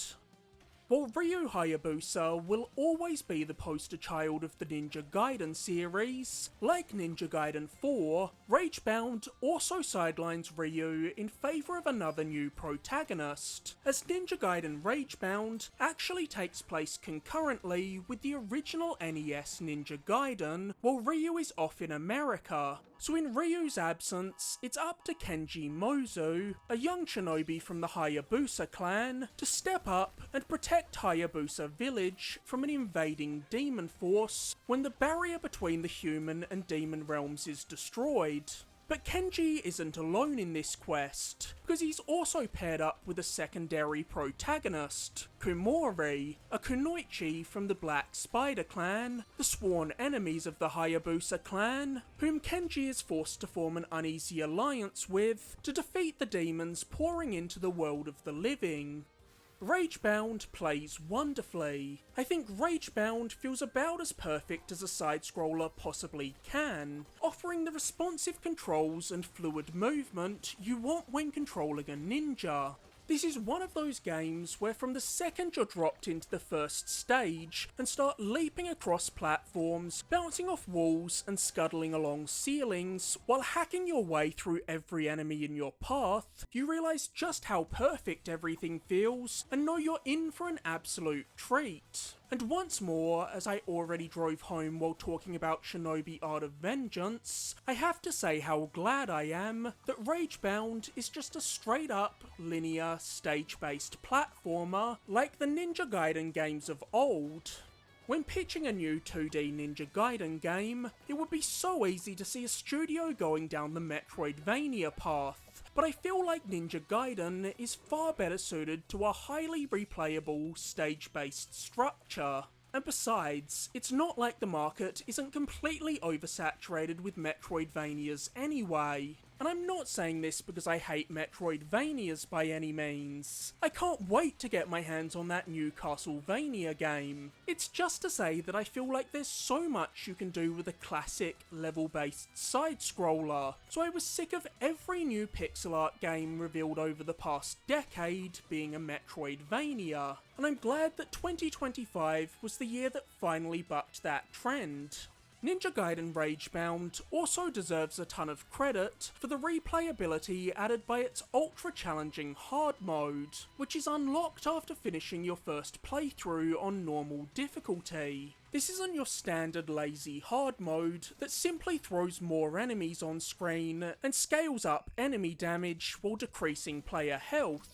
No, this is a hard mode designed to reward those masochistic enough to take up the challenge, offering completely remixed stages with new enemy composition and some of the most brutal platforming challenges you'll ever encounter, requiring pixel-perfect precision to get through hard mode's torturous platforming gauntlets. This is easily one of the best implementations of New Game Plus you'll find in a platformer.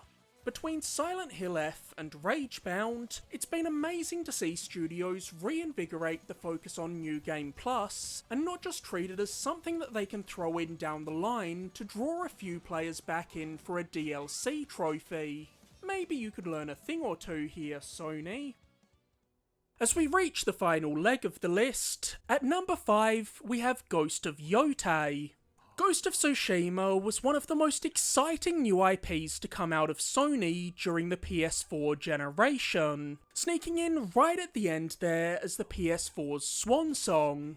Tsushima took the well-worn formula of the Ubisoft-style checkbox-filled open world and refined it to near perfection through clever new ideas like the wind that diegetically guided you throughout Tsushima, allowing for a completely minimalist HUD that prevents your entire screen being cluttered with the normal, hideous and distracting UI elements. And Tsushima's combat system was simply wonderful, with its blood-drenched fights making you feel like you were playing through an interactive Kurosawa movie. With Tsushima selling very well and earning an overwhelmingly positive critical and fan response, we knew it was only a question of when, not if, we'd get a follow-up. Sucker Punch has long been one of my favourite studios, not just in Sony's orbit, but in the entire industry, and I've loved just about everything they've ever made, be it the Sly Cooper trilogy, the Infamous games, or Ghost of Tsushima, so I'll always be there at launch for whatever new game they put out. In traditional Sucker Punch sequel fashion, Yotei takes everything that Tsushima did well and expands on it, while sanding off the rough edges, leading to a sequel that's better than its predecessor in every conceivable way. I must say, when Ghost of Yotei was announced, I was a little surprised to see that Sucker Punch didn't opt for the safe bet of a direct continuation following Jin to a new part of Japan, instead making a standalone sequel with a new protagonist set hundreds of years after Ghost of Tsushima. But this ultimately turned out to be the correct move on Sucker Punch's part. While I liked Jin as a character and enjoyed his tale of fending off the Mongol invasion of Tsushima, I connected far more deeply with Atsu and her quest for revenge than I ever did with Jin's story, both due to Erika Ishii's excellent performance and the way Yotei's storytelling makes you deeply empathise with Atsu as she claws her way back from the brink of death so she can get her vengeance against those who took her family from her, with Yotei's flashbacks doing a great job of showcasing the simple, beautiful life Atsu lost to the Yotei Six, to drive home why she's so determined to hunt down and kill these 6 people at any cost. Atsu is the perfect vessel to take up the ghost mantle, even more so than Jin, and Yotei really drives home her embodiment of this larger-than-life Onryo persona, with her name inspiring fear whenever she's brought up. Atsu's almost treated like a mythological figure within this world, the walking embodiment of vengeance, leaving behind a trail of carnage wherever she goes. While Tsushima's combat was great, Yotei really elevates it to the next level by ditching the stance switching of the first game in favour of giving Atsu multiple weapons, ranging from dual swords to a kusarigama, introducing a rock-paper-scissors element to combat, where each weapon has its unique strengths and drawbacks against other weapons, encouraging you to constantly cycle through your arsenal of weapons in fights against large groups. For instance, the dual swords are strong against enemies wielding spears, whereas spears have an advantage over a kusarigama, but the kusarigama is your best bet to shatter enemy shields. No matter which weapon you're wielding, Yotei's combat feels impeccable. It's fast and stylish, but there's still a satisfying weightiness that ensures you feel every hit land, be that a hit against an enemy or one received by Atsu.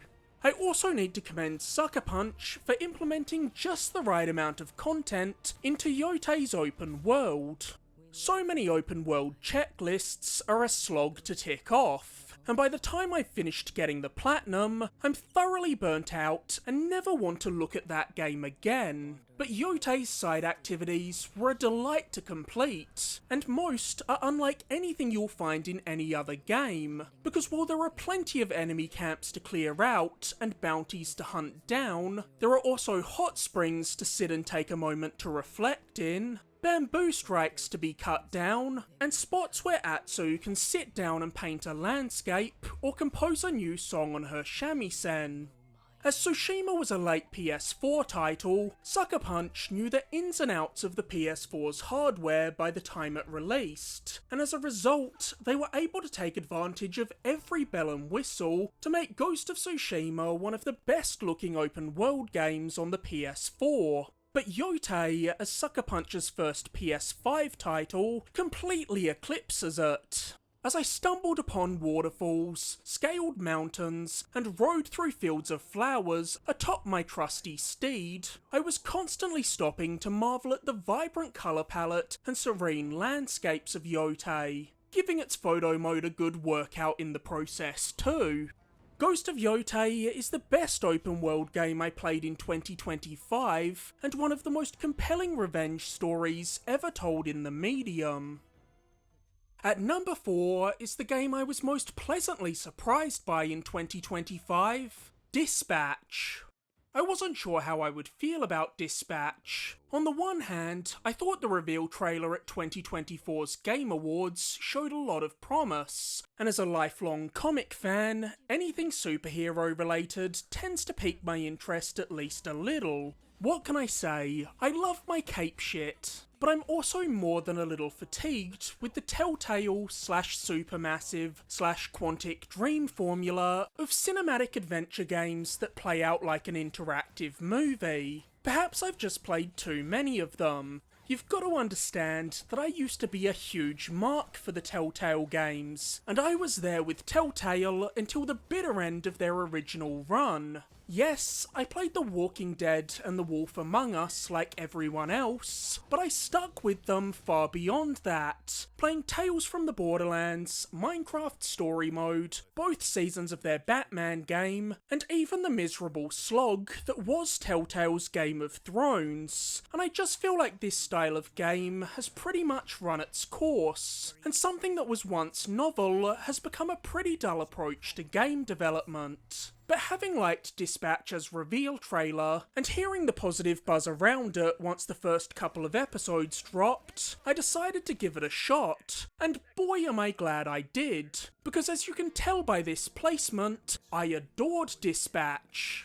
Dispatch has one of the strongest casts of characters you'll find in not just a video game, but arguably any medium in 2025, with these characters being anchored by some truly incredible performances. I have to give special props to Breaking Bad's Aaron Paul, who plays our superhero-turned-dispatch officer, Robert Robertson, and Dispatch's two romantic interests, Invisigal, played by the always exceptional Laura Bailey, and Blonde Blazer, played by longtime Telltale collaborator Erin Yvette, who's probably best known to gamers for her role as Snow White in The Wolf Among Us. Dispatch also features some very strange and unexpected pulls from the content creator space for its supporting cast, including Moist Critical, Jacksepticeye, and Alana Pierce. But credit where it's due, these unlikely actors nearly all hold their own when sharing scenes with Dispatch's megastar Raptors, with Moist Critical in particular being the standout of the bunch, with his trademark dry delivery making him a perfect fit for our Bat hero Sonar.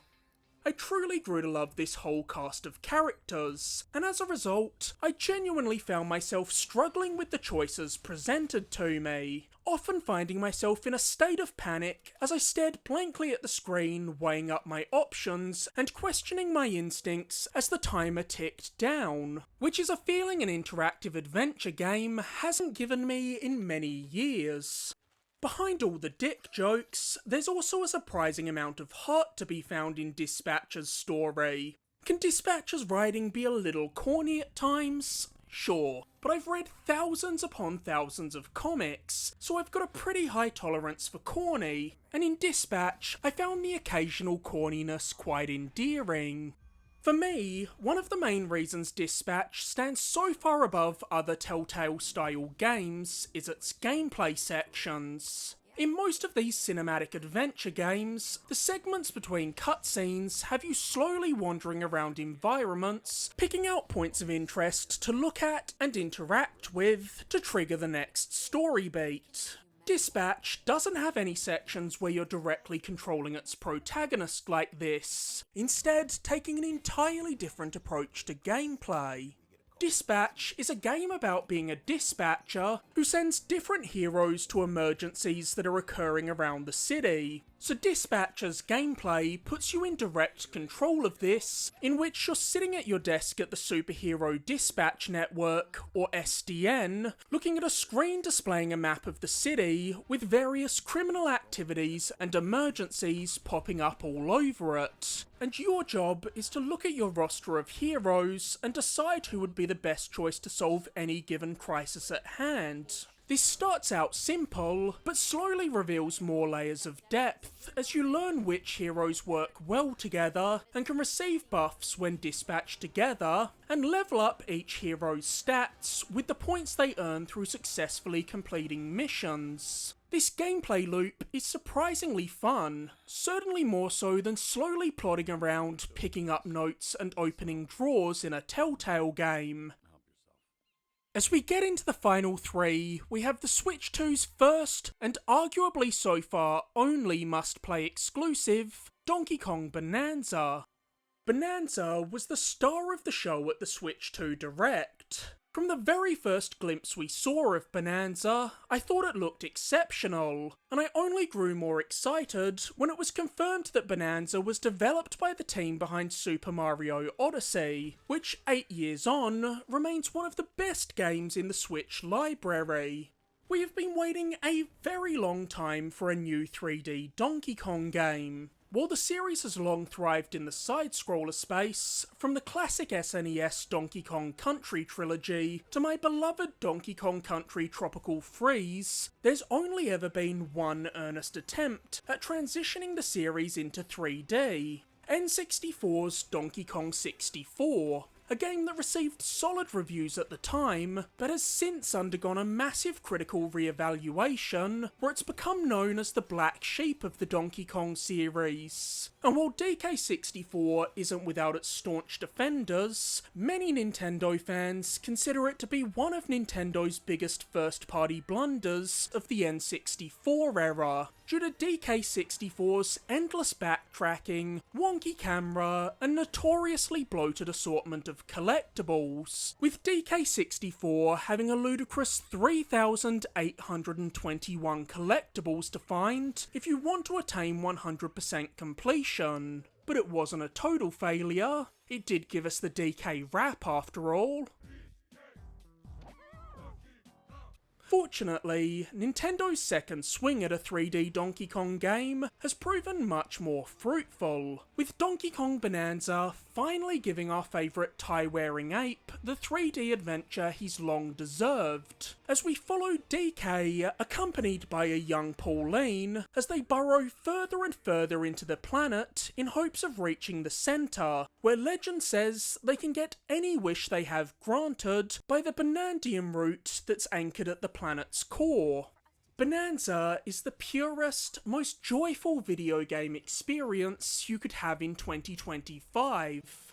Bananza's varied, vibrant environments, paired with DK's satisfying moveset as you clamber, roll, and punch your way through the world, make it impossible not to be overcome with feelings of pure delight while playing. And DK's skillset only becomes more interesting throughout Bananza, as he gains the various batshit crazy animal transformations that each offer their own distinct skillset. Like the Kong Bananza transformation that allows DK to transform into a ginormous fire-coated ape that can smash through tougher materials like concrete that he normally couldn't, and his psychotic-looking Zebra Bananza form that allows DK to sprint at breakneck speeds, letting him cross paper-thin ice pathways faster than they can collapse beneath him.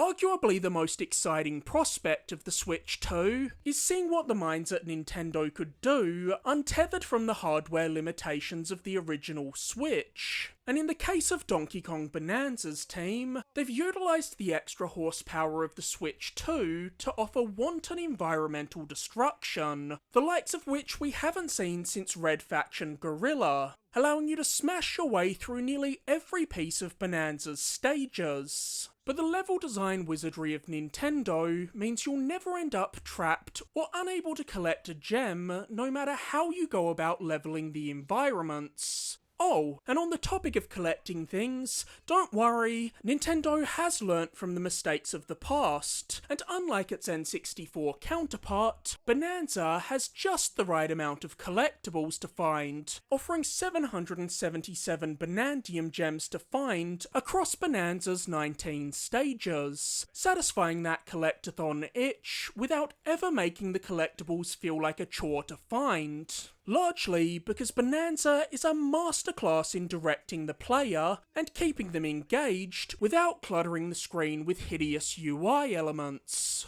No matter where you go, Bananza is constantly putting new points of interest in your periphery. This is the kind of game where you tell yourself, I'll just grab that gem over there before turning in for the night, then end up playing for another 2 hours, because every time you go to grab that gem, you spot something else interesting in the distance. If I have one small knock against Bananza, it'd be that its soundtrack, while very good, doesn't quite hit the outstanding level of quality we've come to expect out of the Donkey Kong series ever since David Wise's phenomenal scores for the original Donkey Kong Country trilogy. But when the gameplay is as stellar as Bananza's, complaining about the soundtrack feels like nitpicking. Bananza's collectathon gameplay loop, paired with its flexibility in problem solving, freedom of movement that allows you to climb and carve pathways through every element of the environment, and massive scale environmental destruction, mean Bananza is equal parts Breath of the Wild, Mario Odyssey, and Red Faction. And yes, this combination of elements leads to a sandbox that is every bit as satisfying to explore as it sounds. As we hit the penultimate game of this list, we have one of the strongest studio debuts ever, Clair Obscur Expedition 33. In many ways, Clair Obscur is the single most impressive game of 2025. From the moment I saw Clair Obscur's reveal trailer in Xbox's 2024 showcase, I was enamoured with this game.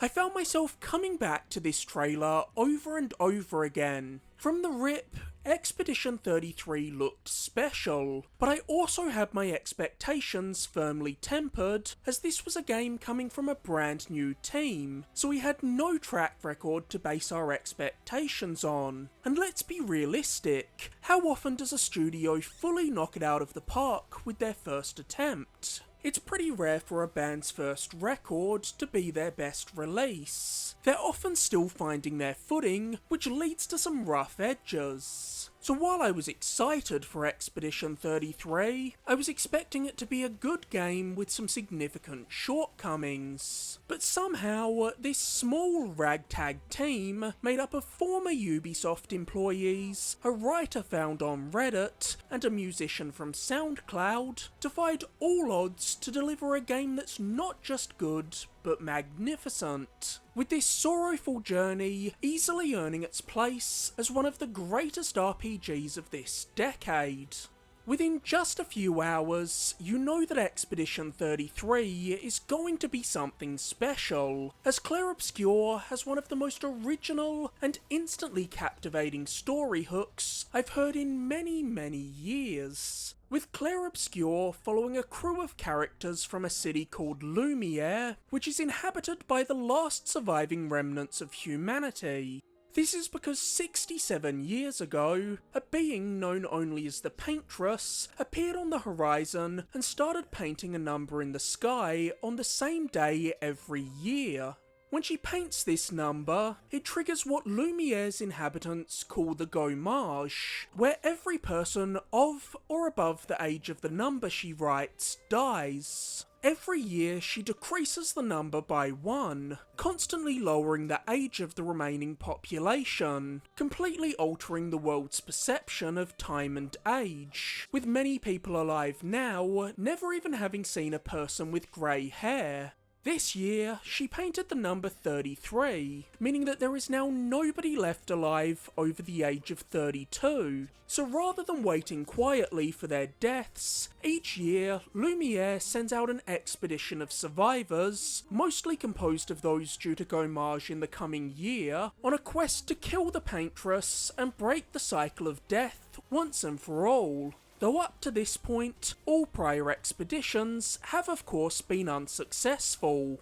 When you think of your favourite RPG, a major part of your love for that game almost certainly stems from its cast of characters. This is certainly true for me with my favourite RPG, Persona 4 Golden, and Clair Obscure's story is told through the eyes of a fascinating and beautifully written cast, who are brought to life by an incredible roster of actors, with some standouts being Expedition 33's de facto leader, Gustav, played by none other than Daredevil himself, Charlie Cox, who is phenomenal in Clair Obscure, even if he himself didn't seem to grasp how much his performance would resonate with players. Verso, an enigmatic character whose true role in the story slowly unfolds throughout the latter half of Clair Obscure, who's voiced by the always delightful Ben Starr. Antagonist Renoir, played by the legendary Andy Serkis, whose imposing presence brings an intense, menacing energy whenever he appears. And of course, Maëlle, played by Jennifer English, whose masterful performance earned her the much-deserved Best Performer award at last year's Game Awards. Without spoiling anything, as Expedition 33's story unfolds, Maëlle's role only becomes more prominent, and it quickly becomes clear that she's the most important figure in this story. The role of Maëlle required a lot out of her performer, but Jennifer delivered everything required of her and more, turning in an all-timer performance while making it look effortless. But while I'm just calling out a few of the cast members, it's not just these characters that make this crew so compelling. It's every last member of the ensemble making up our expedition. From our inquisitive mage Lune, to kind-hearted warrior CL, to our paintbrush-headed gestural companion Monoko, to floating giant Esquier, who feels ripped straight from a Studio Ghibli film. As you might guess, this story centred on a group of characters who have been surrounded by death and an impending sense of doom their entire lives as they watched younger and younger people lose their lives each year. Expedition 33 is a dark, melancholic experience that deals heavily in themes of loss, grief and trauma. However, Sandfall have walked the tightrope perfectly to create an experience that's emotional and deeply moving, without ever crossing the line into melodrama or feeling cheaply emotionally manipulative. But it's not just narratively that Clair Obscure excels, also offering one of the most rewarding RPG combat systems you'll ever encounter, masterfully blending a traditional turn-based combat system with real-time mechanics to keep players engaged. Now, this concept is nothing new. We've had turn-based RPGs with real-time elements for decades, be it Super Mario RPG, Yakuza Like a Dragon, or The Legend of Dragoon. But Clair Obscure's combat system offers more nuance and depth than prior games that have utilised these mechanics. In the Mario RPGs, the rhythmic button presses give bonuses to your attack and defense stats, but you can ultimately win a battle without taking advantage of them, whereas in Clair Obscure, nailing down the timing on these prompts is essential to survive. Clair Obscure's enemies hit fast and hard, and if you don't get the timing down for parrying attacks, your team is going to be wiped within 1 or 2 turns, especially in boss fights, and Clair Obscure only gets more challenging as you progress, with its final act being filled with enemies that will psych you out by repeatedly fainting with fake attacks, or ravage you with erratic, intricate combos that need to be parried back to back in rapid succession. As a result, Clair Obscure is far more skill-based than most turn-based RPGs. You can't just level grind your way to beating every enemy in the game, because no matter what level you reach, you're still going to encounter enemies that can obliterate a party member's health bar in 2 hits. All up, you have 6 party members in Expedition 33, a smaller selection than you'd find in most of the JRPGs that inspired Clair Obscure. But this proved to be a clever move on Sandfall's part, because by zoning in on a smaller group of playable characters, Sandfall was able to ensure that each party member offers a completely distinct set of skills unlike any of their teammates, with every member of the expedition even having a unique mechanical gimmick. Gustav has his overcharge meter where he builds up energy in his prosthetic arm as he fights, which when full can be used to unleash a massive blast of electrical energy. Mayel can alternate between 3 combat stances that augment her attack and defense stats, and Monoko's unique ability, the Bestial Wheel, spins a wheel with different damage types on it whenever he starts a turn, boosting the power of all attacks of the type it lands on for his current turn. Beyond this, each party member's attacks naturally inflict different types of elemental damage and status effects on enemies, which makes every party member invaluable in different fights.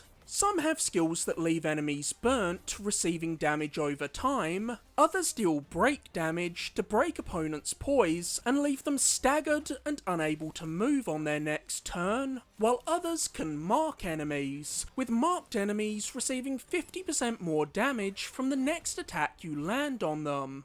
Clair Obscure gives you so much flexibility in party composition, allowing you to tailor each party member's abilities in a very granular way, thanks partially to the party members' vast skill trees, but mostly thanks to the Pictos and Luminas system, which to me is without question the most innovative new idea Sandfall brought to the table in Expedition 33. Pictos are perks offering a myriad of bonuses for party members once equipped, ranging from adding an extra hit to your base melee attack, making the characters immune to status effects, adding 50% more damage to their first attack of the fight, or dealing substantial damage to all enemies on screen when one of your party members gets downed. The Pictos alone add an extra layer of depth to character customization, but the real beauty of this system is that once a character has had a Picto equipped for enough fights, they'll master it, which turns it into a Lumina that can be equipped by any party member. Each Lumina requires points to equip, so in the early hours of Expedition 33, you'll only be able to outfit each party member with a few Luminas. But the party is constantly gaining more Lumina points throughout their adventure, so by the time you're 20 hours into Clair Obscure, each of your party members will be able to have dozens of Pictos equipped simultaneously, meaning each turn they take will trigger a chain of events where they're getting buff after buff applied to them, making everyone in your party ferociously powerful. This ingenious system allows you to craft countless builds for each party member in Expedition 33, to have them fill whichever role you need them to in fights. Once you start finding ways to combine all of the party members' skill sets in tandem, you realise just how ingenious the design of Clair Obscure's robust combat system truly is. And it's then that you can break the game wide open. For example, Mayel has an ability that can make any opponent weak to fire damage. Cast that, then hammer them with fire attacks from the other party members, and you can place 40+ burn damage markers on them, allowing you to sit back and watch their health plummet to 0 after their next move. or you could use one of Mayel's techniques that put her in her virtuous stance, allowing her to deal 200% damage on her next turn. Then mark an enemy with Verso, so they take 50% more damage on the next hit. Finally, hit the enemy with one of Mayel's attacks that deals additional damage when she's in virtuous stance, landing Mayel's most powerful possible attack on an enemy at a 250% damage rate, allowing you to shred through half of a boss's health bar in one hit.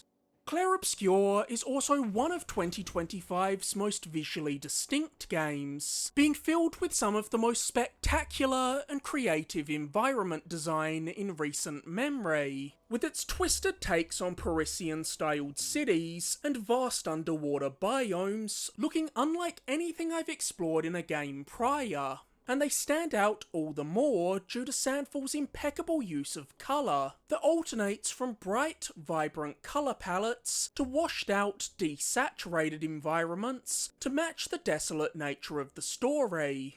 This, paired with the intentional haziness of the visuals, gives Clair Obscur's world a surreal, dreamlike quality, and visual flourishes like the completely chromatic sequences devoid of any colour, and letterboxing that puts some cutscenes in a 4:3 aspect ratio, bring a haunting energy to many of Clair Obscur's cutscenes. Clair Obscur's stunning art direction is complemented by an equally astonishing musical suite. Expedition 33's score is nothing short of perfection, and easily the best video game soundtrack of 2025 as far as I'm concerned, offering an absurd degree of genre-blending experimentation that sees the score hopping from somber piano tracks to opera to upbeat jazz-inspired music to bizarre electronic tracks with odd, distorted vocals layered atop. It's truly wild how many sound profiles Clair Obscur's composers managed to dabble in, but it's even more wild that every one of them sounds incredible. If you play Clair Obscur and tell me you weren't left with chills all over when that music kicks in the final fight, I will be utterly flabbergasted. This is a soundtrack that heightens every emotion you feel while playing Clair Obscur, and I can already comfortably say that it's one of the best video game scores of all time, with no fear that there's recency bias influencing that claim. It's simply that good.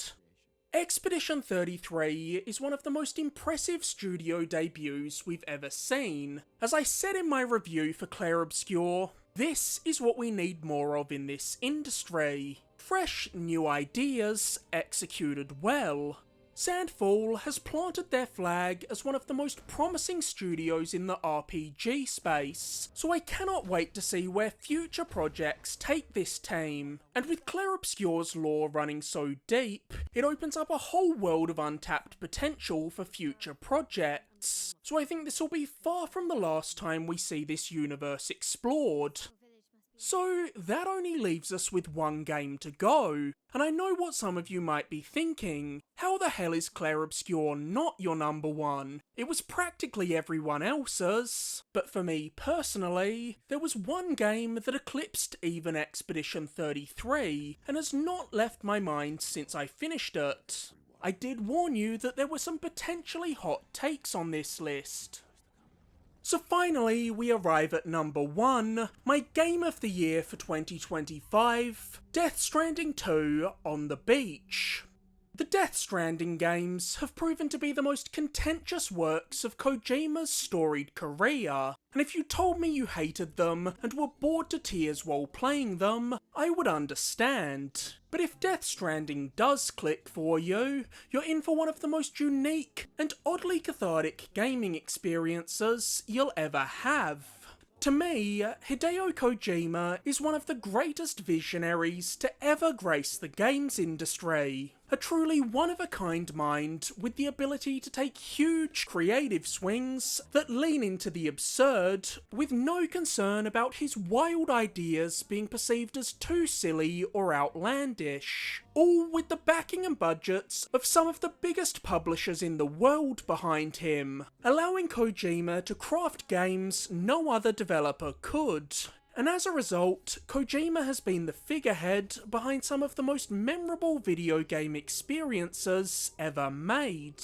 Love him or not, there's a reason that there are few, if any, other names that carry as much cachet as Hideo Kojima's in this industry. And Death Stranding 2 is one of his greatest creations yet. Death Stranding 2 is Kojima at his least restrained and most creative, which won't be for everyone, but if you're the type of player willing to let Death Stranding 2's absurdity wash over you and settle in for a deliberately paced, deeply strange game, there are endless reasons to love Death Stranding 2.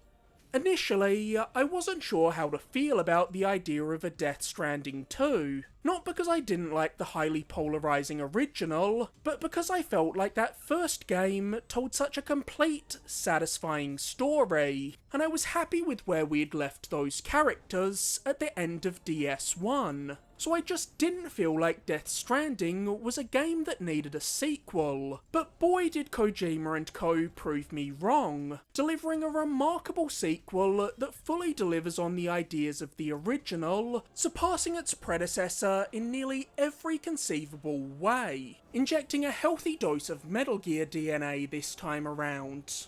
Death Stranding 2 refines and massively expands the combat and stealth mechanics, offers more compelling exploration thanks to DS2's dynamic environmental disasters, like raging bushfires, floods which raise the water level of rivers, and earthquakes, or platequakes, that cause landslides, injecting extra spectacle and danger to deliveries, and addressing my biggest complaint with the original by offering infinitely better gameplay pacing.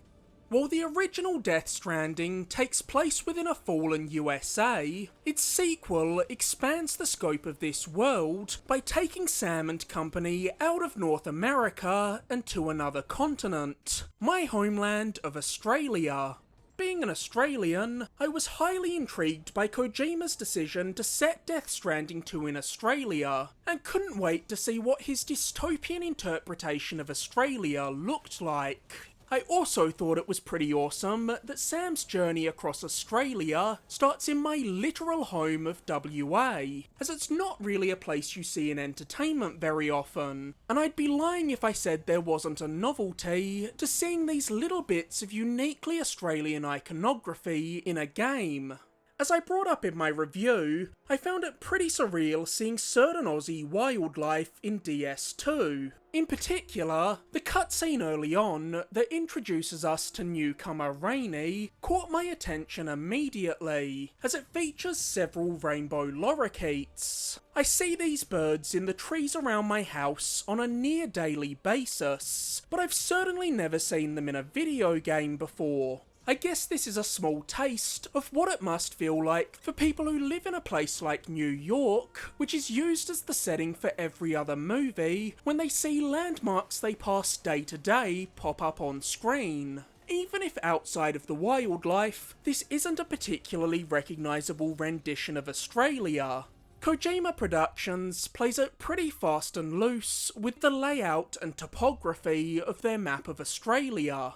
In case you didn't know, there are definitely no massive snowy mountain ranges in the centre of Australia in the real world. In fact, there's not much going on in Central Australia at all. It's a barren stretch with almost nothing there. Hence why 85% of Australia's population lives within 50 kilometres of the coastline. But a huge portion of your map being taken up by an arid wasteland doesn't make for a particularly thrilling gameplay experience. So obviously, I understand why Kojima Productions decided to rework the Australian landscape.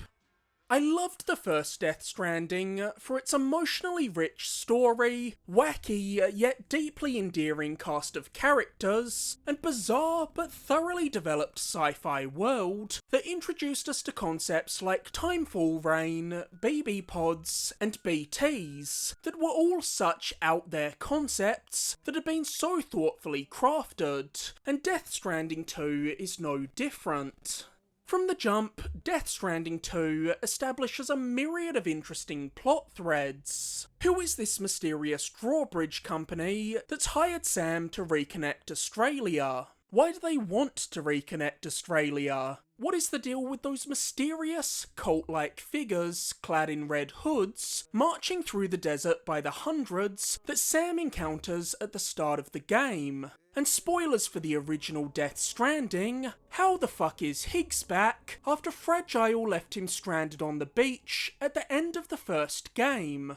There are many storylines at play in Death Stranding 2, but Kojima manages to largely tie them all up surprisingly neatly by the time credits roll. Death Stranding 2 is also a Kojima game, so things get pretty fucking bonkers at points. I mean, one of the first trailers we saw for this game had an electricity shooting guitar wielding Higgs fighting a red cybernetic ninja. No doubt, many will look at Death Stranding 2 and find it goofy and overly ostentatious, but at this point, you know if you're in or out on Kojima's brand of insanity, and to the surprise of no one, I am bought all the way in. Though be fair warned, while often ridiculous, Death Stranding 2 is at its core an extremely dark story, with Kojima Productions catching me off guard with the places they were willing to go. The original Death Stranding was a melancholic game, with a pensive sense of sadness and loneliness that was present throughout, exploring a central theme of the loss of human connection. But Death Stranding 2 is downright bleak, grappling with some of the heaviest material imaginable. This is a game centred around loss, grief, and trauma, which makes Death Stranding 2 an incredibly emotional and surprisingly moving experience, resonating with me to a degree no other game quite did in 2025. There are moments in Death Stranding 2 that I found absolutely harrowing, leaving me reflecting on certain scenes and images for days after playing. Christ, Clair Obscure and Death Stranding 2 at number 1 and 2 on my list. I do love a depressing game, don't I? 6.5 years later, I still find the cast of the original Death Stranding to be among the most memorable ensembles in gaming. I will die on the hill that Cliff, Fragile, and Hartman are among the best characters Kojima has ever created, and the cast of Death Stranding 2 is even stronger. Returning characters like Léa Seydoux' Fragile are expanded on beautifully here, and I must say, I grew to like Sam more in Death Stranding 2 than I ever did in the first game. I really empathised with Sam here, as we learn more about his history this time around, and I felt authentically terrible for him throughout much of DS2. Sam is someone who's been used, manipulated, and trampled on by the people around him over and over again, through no real fault of his own, and as a result, he's become a quiet, guarded, and stoic person, which Norman Reedus plays perfectly. I know some people don't like how monotone and withdrawn Norman Reedus can sound in these games, but it makes sense for the character, and you really need someone who can give a more low-key, subdued performance to ground things when his cavalry of supporting characters are as over-the-top as they come. Higgs is another character I enjoyed infinitely more in Death Stranding 2. I liked Troy Baker's performance as Higgs in the first Death Stranding, but I was blown away by him here. Death Stranding 2 takes the character of Higgs to the next level, putting him in the pantheon of all-time great Kojima villains. When we last saw Higgs, he was stranded on the beach, and as we know from Hartman, time moves very differently on the beach than it does in our world, so while only 11 months has passed since Death Stranding's conclusion for the rest of our cast, for Higgs it's been millennia. And from our first encounter with Higgs in DS2, you can tell that he's different this time. The psychological torture of centuries of isolation has broken Higgs, turning him into a sadistic psychopath fueled only by his desire to inflict suffering on Sam and Fragile. Seriously, Higgs in DS2 is one of the most monstrous villains ever put to screen. He's a pure embodiment of evil, and this presents Troy with plenty of opportunities to really ramp up his performance, even channeling a little bit of his Joker performance this time around. Don't get me wrong, in DS1, Higgs was a heightened personality to say the least, but his theatrics are taken to another level here. The dude rises from a mechanical coffin every time he shows up here. As you'd expect, Death Stranding 2 also massively expands our core cast of characters, mainly through the crew manning the DHV Magellan, the ship that we used to traverse the tar currents and reach Australia. We have the Magellan's captain and pilot, the aptly named Tarman, and to lead us to Australia, we need a true blue Aussie icon. So Tarman's appearance is based on legendary director and Mad Max creator, George Miller. Tarman is the best person to guide us through the tar currents that cover the earth, because his right hand was severed and is in the tar, allowing him to feel the currents and therefore know how to best navigate them. Oh, and he's also accompanied by a bat-winged tar cat. So yes, Tarman is maybe the single most Kojima-ass character of all time. Then there's Tomorrow, a mysterious character played by Elle Fanning, with both the crew of Drawbridge and Tomorrow herself being unaware of who Tomorrow really is or where she came from. Well, I won't say much more about Tomorrow, as she's a character shrouded in mystery for the majority of DS2. What I will say is that Tomorrow is the scene stealer of Death Stranding 2, having the coolest action sequences in the game, including the awesome sequence shown before launch, where Tomorrow uses her powers to dip in and out of the tar, zooming around while taking down an entire crew of enemy ghost mechs single-handedly. God, this is one of the best moments in a video game in 2025, with the masterful choreography and dynamic camera work combining to make this one of the best fight scenes in not just a video game, but any piece of entertainment released in 2025. There's also Rainy, a character who, would you believe it or not, controls the rain, bringing the timefall wherever she goes. Yeah, I know it's stupid, but Rainy is also one of the best written characters in Death Stranding 2, and the emotional core of our crew. Rainy is potentially the most tragic character in this entire story, having been shunned and persecuted her whole life, viewed as a monstrosity responsible for the destructive timefall rain. However, she's also the key to fixing the damage done by the timefall, as she projects a field around her immediate vicinity that reverses the effects of the timefall, undoing the destruction and restoring life to the creatures harmed by the timefall.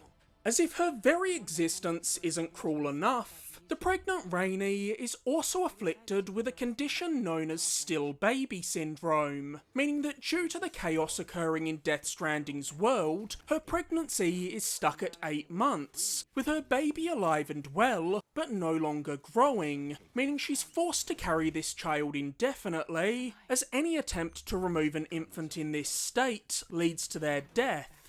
Despite carrying all this trauma, Rainy remains the most cheerful, kind, and empathetic member of Drawbridge, always there to support her crewmates at every turn. And finally, there's Dollman, the breakout star of Death Stranding 2's trailers. Dollman, as you could probably work out from the naming conventions at this point, is indeed a doll with a man's spirit trapped inside of it. I loved everything about this character, from the weird absurdist comedy angle he brings to the game, to the incredible stylistic choice to animate him differently from every other character in Death Stranding 2, having him move in a choppy, onto style of animation to lean into the uncanniness of the character and differentiate him from the human members of Drawbridge. Of course, one of the strongest aspects of the original Death Stranding was Cliff's story, which you slowly pieced together from the breadcrumbs you were given throughout the course of the game, through brief flashbacks whenever Sam plugged into the BT tank, and trippy segments where Sam was pulled into a metaphysical world with areas based on historical battlefields. These segments were anchored by an unbelievable performance from Mads Mikkelsen as Cliff, which netted Mads the Best Performer award at 2019's Game Awards. I don't think it's a spoiler to say that these segments make their return in Death Stranding 2. However, they're through the eyes of a new character this time around, Neil Varner, played by Italian actor Luca Marinelli. If I'm being honest, I wasn't familiar with Luca's work before playing Death Stranding 2. The only time I'd ever heard of him was when Kojima once said that he thought Luca would be the spitting image of Snake if he donned a bandana. And in a cheeky little nod to this, Neil does in fact don a bandana and look conspicuously like Snake in Death Stranding 2. I must say, I can see why Kojima likes Luca so much. The man's got incredible acting chops. I also don't think it's too spoilery to say that there are sequences with Neil that once more see Sam pulled into liminal spaces where he has to fight for his life against onslaughts of spectral soldiers. And these sequences are some of the most jaw-droppingly beautiful moments I've ever seen in a game. As I walked these gloomy, cobblestoned European streets, as fireworks erupted around me and particles flew everywhere, I almost couldn't believe what I was looking at. It feels like such a flex by Koji Pro. Kojima's out here making a PS6 game. The biggest improvements over the first Death Stranding in DS2 are all found in the gameplay. While the core gameplay loop remains largely unchanged, still focusing on Sam delivering all varieties of packages to survivors in shelters scattered across the continent, it's not an exaggeration to say that every single aspect of gameplay has been refined here. If you utterly despised the first Death Stranding, I don't think Death Stranding 2 is likely to change your mind on the series. The micromanagement of organising cargo, plotting routes, and checking the durability of your shoes is never going to be for everyone. However, if you liked the premise of Death Stranding, but had issues with its occasional clunkiness and how slow and plodding the early hours could feel, I think Death Stranding 2 may well pull you all the way into this universe, and you may be surprised by just how much the gameplay loop scratches your brain in just the right way.